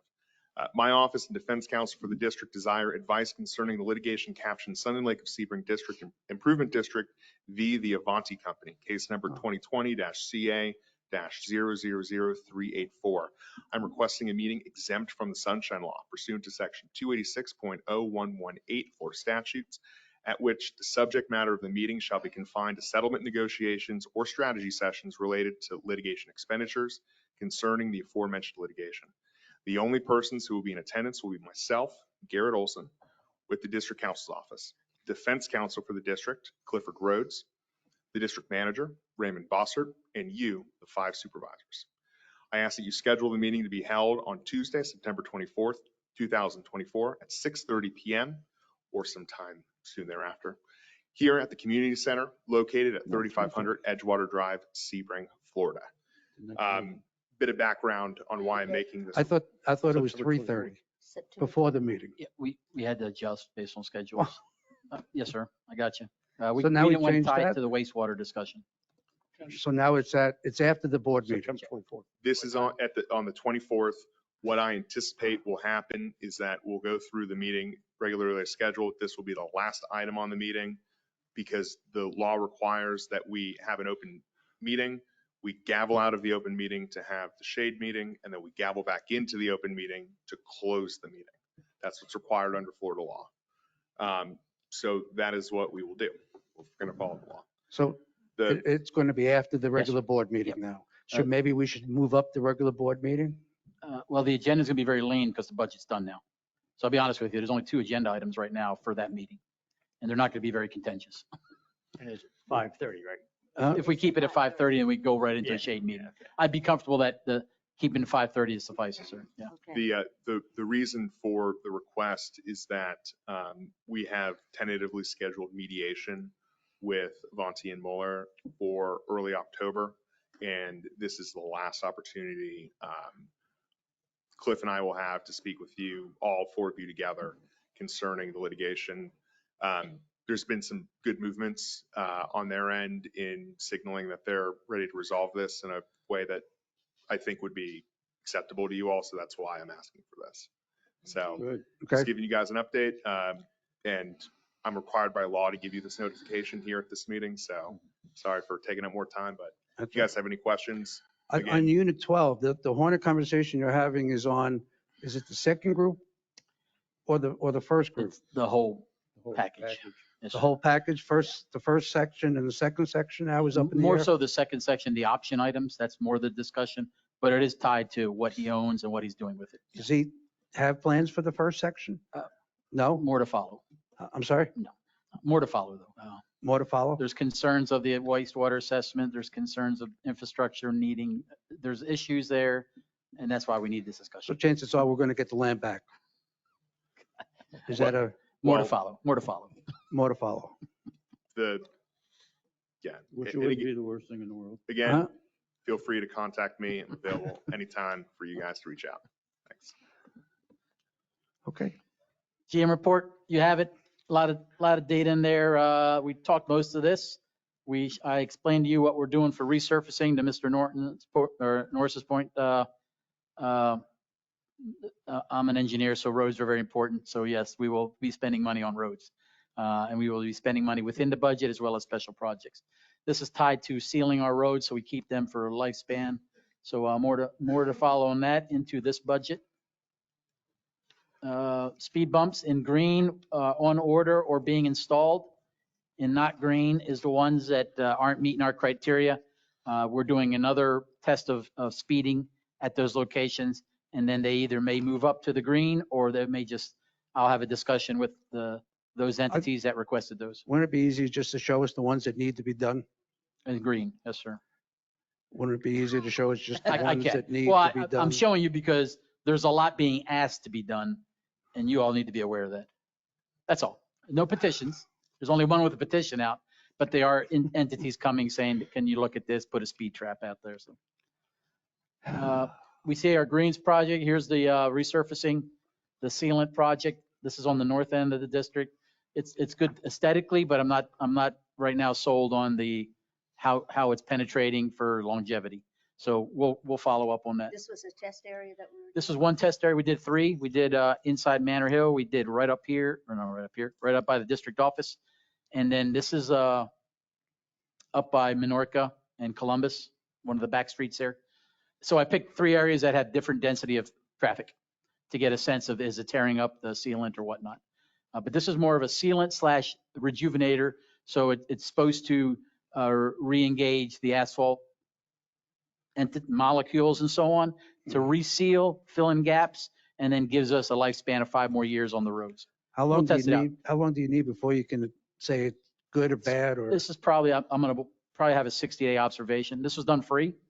They installed it for us free. Well, Probably look good. 60 I mean, days. I've seen them. They don't look bad. Yeah, 60 days, we'll have enough, and we're doing core samples to see if there's any depth in there. Okay. But more to follow on it. Your overset 25K or expenditures, we had a lot. And I say we had a lot because a lot of the final bills finally came through on a lot of our projects. So it's not that we spent a lot of money, just the bill cycle was catching back up. All of these were either in a board vote, as you see there, for Sun Lake Boulevard, or in the actual budget or the recreation fund for the golf course. So nothing that needs board approval, but I wanted full awareness of the large expenditures over this last month in July. So this is the more details if you need it on the actual cost. There was no golf meeting minutes, so no issue on that. And they'll have one again next week. I'll attend that one to get some feedback. There's some questions of cart pass and a bunch of stuff that I want to be at that meeting to discuss if there's any concerns, as well as we're having the opening. We'll explain the opening of Deer at that meeting. You know, on the golf course, Yes, sir. there's an area off of number 1 Deer to the left. There seems to be a collection point for Yes. dirt, Yeah. all kinds of crap, I'm aware. Yes. which is an eyesore. Yep. Is there a way to maybe fence it in if we're going to have to, if it's needed, which is fine, we should fence it in so it's not an eyesore like it is. Agree. Had that discussion with Jimmy as we're driving around. It's kind of open now because we're using it as a borrow pit basically. But to your point, I'd say I'm hoping before the opening that we get something blocking it. Kind of Yeah. like on the utility side, we put a fence with a barrier up. We're going to keep it there as a site, but we don't want to see That's it. fine. I'm with you. No. I don't mind you storing stuff Agreed. there. I just think you have to hide it Yes, so sir. it's not Yeah. so obvious. Agree. As is the problem with number 1. Yep. I'm sorry, number 18 on Deer, which really looks like really not very good. Sure. By the green, that pound of dirt that's now growing all kinds of things out of it. Oh, you're talking right back here on the berm. So that soil is placed there because of our long-term plans to I know, but build look in the what, berm. look what it's, they place it there, Okay. they walk away, it looks like hell. Okay, yes, sir. And we're going to open up Deer Run. Here's a wonderful new course. Don't look to your right when you get to the green. Yes, sir. I gotcha. Okay. We'll address it. See, Have any plans been made for the opening, or is it just going to be? So we have a soft opening at 7:30, I believe. Mike's got a plan for that where it's just those who are wanting to play. There'll be a small ribbon cutting on the tee by the clubhouse. Not a lot of, no media invited unless they want to. At 12:30 is when we're doing the full blown ribbon cutting media. And that's at the clubhouse as well on the putting green right there that we will be doing that. So really 2 openings, one for players, one for everybody, and then that'll get the afternoon crew out. Other than media being invited, no VIPs right now that we're aware of. You all are being invited. No speaking role. It's really just those gathering will discuss the project and give kudos to the team. I want to have the greenskeepers there, all the workers there that did that project for us. We'll recognize them. I'll give out a couple district coins to them. But other than that, that's the level of, but we're doing a special meal or drink or something. What are we doing there? Yeah, we did have that discussion. Yes, we are. Yeah. So there'll be something in the clubhouse tied to it for a special recognition. Are we confident that the course is ready to open on September 5th? I've been out there several times on the greens. There's still some bald spots, which I can immediately hear people saying, I told you so, I told you so, I told you so. While I look at and say that the course is probably playable, in most cases it looks better than it's ever looked, except for some of the spots on greens. Is the root system sufficient? Because if I hear that they lose a green because the root system wasn't deep enough and we went out too early, they will be held to pay. Understood. And yes, I am confident that they will be, they're playable now. There obviously is still a little bit of healing on those areas that you're referring to on 14 and 16. But playing on them is not going to adversely affect any maturing of the greens. I'm sorry. If Jimmy has any concerns that would be an No, issue, then we will. I wasn't laughing intentionally. We will postpone it if he is not confident, and he is confident, and I am confident myself. We're driving it weekly. 3 of us, we're checking it out. We're comfortable that opening it up. You would have full support of the board if we needed to back it up Sure. 10 days. And I believe we offered a drive-by with y'all.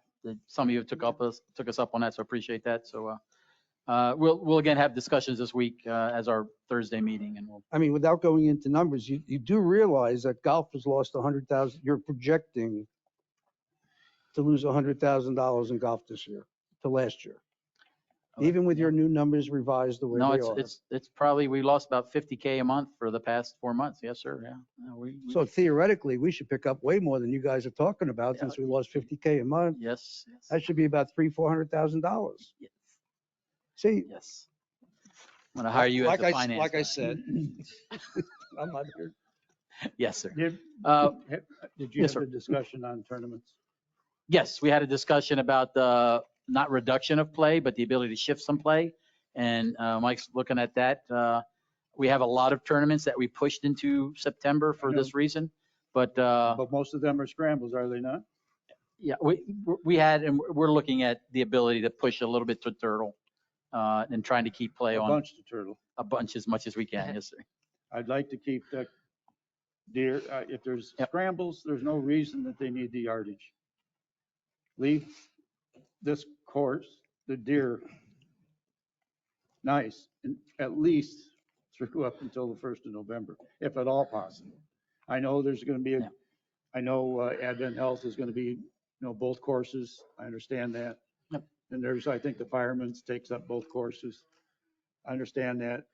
I would like to see marshals out there though I would, during those tournaments. please. They fill their divots, drive where they're supposed to drive, et cetera, et cetera, et cetera. And any large hotel groups, you ought to have people going out and checking them as to their pace of play. Thank you. That's very important. I'm Okay. really I got- serious. I got you. I have a non-golf question. Sure. That's great.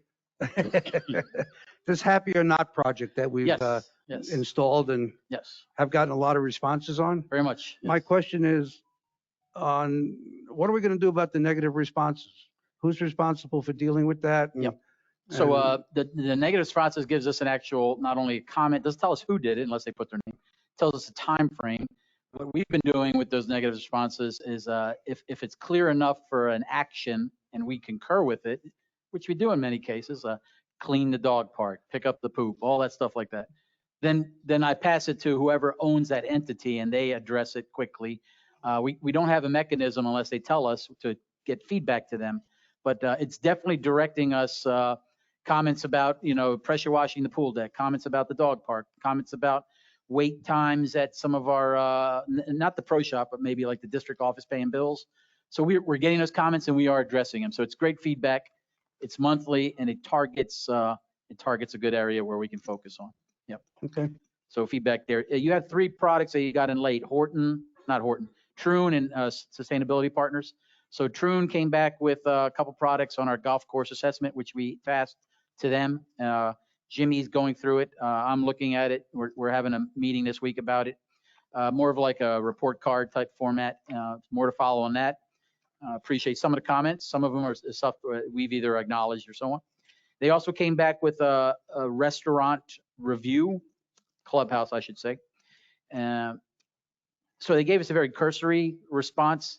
They did give us if we wanted to get more details on the potential of the reshaping our restaurant, our clubhouse, banquet facilities with their more expert team, I guess, with products, diagrams, graphics, renderings, that type stuff. There is a cost to that. $26,000 was the discounted rate through Troon. I'm also getting 2 quotes from equivalent companies for the same product. So we'll look at what we want to do with this product and to see this will help us in the shaping of what we want our restaurant clubhouse to be. So basically, we asked them to give us direction and they came back and said, for $26,250, we'll get you experts.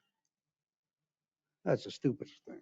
Okay, just wanted to go on record with that. Look, so concurrently, based on our last discussion, we're getting 2 more bids for the banquet facility we talked about.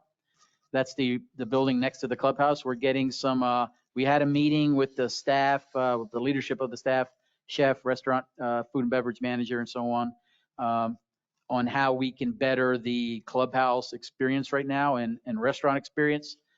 So we're continuing that. There may be some very small improvements. We're talking the rates and fees and menus for next year. Getting a lot of good feedback on the weekly specials, but the biggest comment is too much change too often. It's appreciated the change, but more maybe make it a monthly or a quarterly list of 10 things and keep them all month or keep them all quarter, rather than every week it changes. Because some people come in, well, I want the meatball sandwich. Well, that was last week. I can't give it to you now. So that's been the only negative feedback I'll call. Not a lot of that, but that's the only negative. But the numbers are coming out to profitability on all our specials are in the range of 15 to 20% on the profit side for all those specials that are going out. And they're averaging about 15% of sales for that time period. And we're tracking it by week, I'm sorry. So more to follow on that. We're going to continue them, but that was just a feedback on that. Can I go to the Troon Golf report? Sure, yep. Who did this report, Mike? The golf specific report where it's graded? Who did that? Was that you guys? You or talking was that Jimmy? the maintenance report? Huh? The maintenance one? It's the golf evaluation. Yeah, that was The golf evaluation, the Troon report we got. the Troon report. Well, there were several of them. There was a The food and Troon- beverage one. There was a maintenance one. And have you sent them the other one yet? So it's got to be the maintenance one. Yeah, it's the maintenance one. So that was Who did that? Jeff Cathy. Huh? Jeff Cathy. You've met Jeff. Oh, yeah, He's Jeff the- did it? Yep. So, and then you're going to work on this apparently? Because I like, for example, bunkers. Deer has 95% angle. I don't know what that means. Remove of a turtle has not been touched, heavily contaminated. Overall inconsistent sand types throughout. So that's talking about the type of sand. So Deer Run, well, So the turtle a run. lot of, it's G angle. So 90% of the bunkers on Deer have G angle sand, which is a pretty high end sand, which But turtle run sands are no good. Sand traps are no good. there's some sand that's going to need to be replenished over time. You get the native soils in there. 16 on turtle. I guess my point is. Right. Based on this report, if you read it, there are a lot of things that need to be planned out. Not necessarily addressed tomorrow. Sure. But certainly planned out over a short period of time to be addressed. Can we see that when that is, when you? We are working that with Jimmy's looking at it. He just got this a week ago when you all got it. So we're looking at it. We're giving our feedback to it, and we're having a meeting. I mean, it's an address- eye opener. It's just unfortunate that we have to have all these problems to find this out. Yeah, and well, I thank you for having a deep dive on the golf course and the restaurant. On top of that, I'm annoyed. It's the same problems that we've been talking about for 4 years. And finally, we get somebody here to do a deep dive. I find that offensive. But thanks for doing it. Yep. So we will have a corrective action plan or our plan to address those comments. I just wanted a third party to give us some feedback, and we'll take it from there. On the SP, it's just information purposes. The electric vehicles, I owe you a little bit more detail on the cost for our district right now if we stayed gas on a portion of our fleet compared to that price is in that brief. Now, the big difference with that price in that brief is that includes the charging stations for all use, public use and government use across the district, out here, clubhouse, in the maintenance space. So there's a major difference there that we don't have now. So, but I owe you some information on that. Just wanted you to have it. The more telling was the street lights. No other entity can compete with Duke Power in the Duke Power areas, i.e. running another power line next to Duke Power lines. So that's a non-starter. So they have the monopoly there. We went a different route here outside the box. We asked SP to give me a cost for solar lights, standalone solar. Yeah. So in the packet, I gave them the unit 16 area, I think. 11, sorry. So you see 122 lights out there in no man's land, I'll call it. That's gives you an idea of what they would do. So for that price, for 122, we could migrate that anywhere. And they can do that right next to a Duke Power pole. So Duke can be running power up or down our streets, and every other light could be a standalone solar light that we own, we pay for, and it's not tied to Duke Power. So there's an ability for us, for longevity purposes, to install street lights without Duke Power. It's a little bit expensive up front, but now we're not paying Duke Power installation or Duke Power to run them. Yeah. It's all solar. The one thing I am asking for is a test model to be brought here We'll stick it out in a parking lot. We'll observe that. We'll see the illumination of that and get a sense compared to a regular street light. And we'll see how long it lasts and so on. So- And then we'll make a determination on that. Well, this report says for 112 solar lights in unit 11, I assume. Yep. It'd be about 775,000. Check for full installation, yes. Sir. For them to put the solar Yep. lighting in. My question is, if Duke did it, what would it cost? If Duke did it, Well, I mean, that would be a question I'd like to have an No, answer. no, I got you. We have that comparable. There's a tap out at 7.5 years. That at 7.5 years, we make our money back. We're paid off. But then after 7.5 years, we're still paying Duke. Where with this scenario, we don't pay anyone. Well, that's the key. I mean, to see Yes, what it. I'm the working on upfront that cost product. is and then Yes, what sir. it- Yep. And this is unit 11. Well, we are building. We're building a Well, lot no, we out are. there. And that's why they can do this at any of our units. They Yeah, just but pick unit that. 11 has no lights at all, right? Has now? no lights at all. And- So this would and- be a good start. And a lot of homes being built. A lot of homes being built and So a it's lot of really issues something with security out there. That Yes, would sir. make sense to address. Yes, so it's an innovative way to get street lights out cheaper, long range cheaper. So more to follow on that, and I like to get the test once there so y'all can look at it and see. What do they think the lifespan is? The warranty is 5 years, the lifespan is 20 years with that technology. So, and right now our lights are just warranted for 3 years through Duke Power, and if they break, we got to pay. So it's not a good deal. And that's all I had. Subject to any questions on the GM's report. Yeah, any questions? Because otherwise, I don't think my 3 here have any issues. I'll save it for later. Well, okay. Huh? I was just going to ask you about on your report, your financial report that last month said we'd have $12 million. It's now down to 9. It's really, I'm sure there's reasons for all those adjustments. Sure. And I just want to make sure it's not affecting our end result for the year.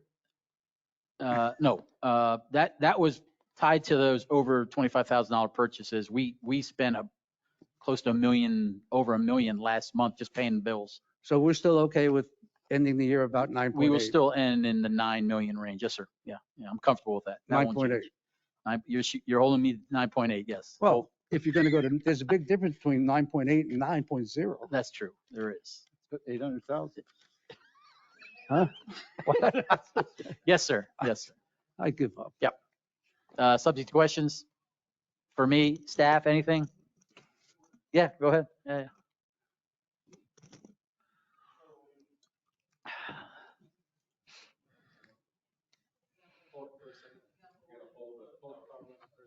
There we go.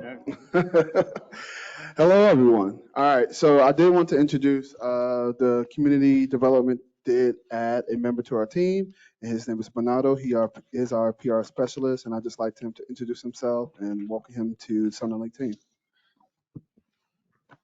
Focused on website, focused on social media, focused on all the messages we put out for not only the district, but the golf and the restaurant. It's one belly button that pushes out everything for us. And that's him. Well, didn't expect to talk tonight, but hi, yes, my name is Bernardo. I'm a recent UCF graduate, and I'm really excited to be part of the team and bring some new innovative ideas as far as it comes to, our social media, our content, bring out some new faces, bring out some people out to the restaurant, which, by the way, I didn't know existed until last week, where I got to go eat, and I'd say it's pretty good. So that's kind of my goal here, kind of tell. That's the problem. Right, yeah. Jump all over. Thank Yeah. you very much for that lead in. So my goal is really to tell Sun and Lake's story, especially now that we're celebrating our 50 years here. It'd be really nice to kind of showcase that to the rest of the community. So I'm excited to be here. And again, I love taking ideas from anybody. So please, like everyone else, have an open door policy. Just feel free to contact me anytime. Welcome. Welcome. Boz, have you heard anything about your electric signs? The test one is up in front of district office, electrical, we got to push back. I'll tell you, the one thing I need to start getting on staff is an electrician. That's my next goal. Okay. Because our reliance on these contractors is killing me. So the first one's going to go up probably in the next 7 to 10 days at the district office, and then it'll start hitting the other spots. Yeah. Okay. Yep. Okay. Jamel, follow-up items, new business. Any discussion to and from the board? You're gonna miss me. Oops, I almost got it. Yes, Mark Campen, you thought you were going to get out of here. I do have a quick question, and everything was very informative this evening, and I appreciate all the time that everybody provided the answers and or to my questions. But I do have a question to ask Michael, and I think Craig asked you the same questions. I'm pretty excited that we're having the new greens and whatnot. Of course, I'm not a great golfer, so maybe it won't matter to me, but you are comfortable, you said, with the root system as it is. Okay, and we're opening on the 5th, and if I remember correctly, we have a series of 4 or 5 tournaments, which is great because it's going to be a lot of revenue, I hope. You don't think that's going to do any damage to the course? Okay, and the second thing is, or third, we have multiple dates in September for those tournaments. Is that going to impact it all? Because there's some of them that take them both courses. Is that going to impact the membership as far as the ability to play on those days?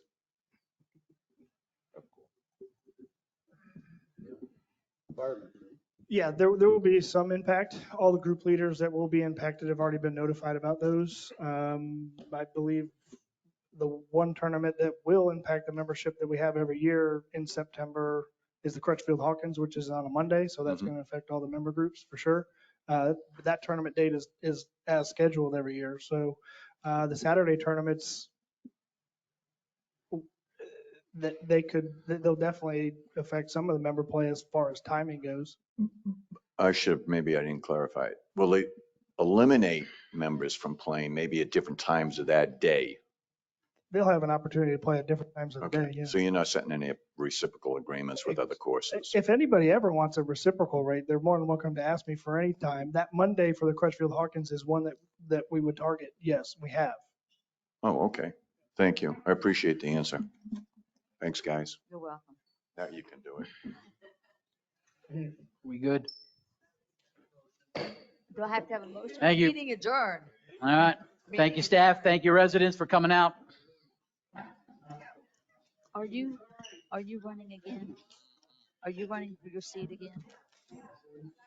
Yeah, so you're here for 4 years? And he's running, so I only have one seat to fill, hopefully.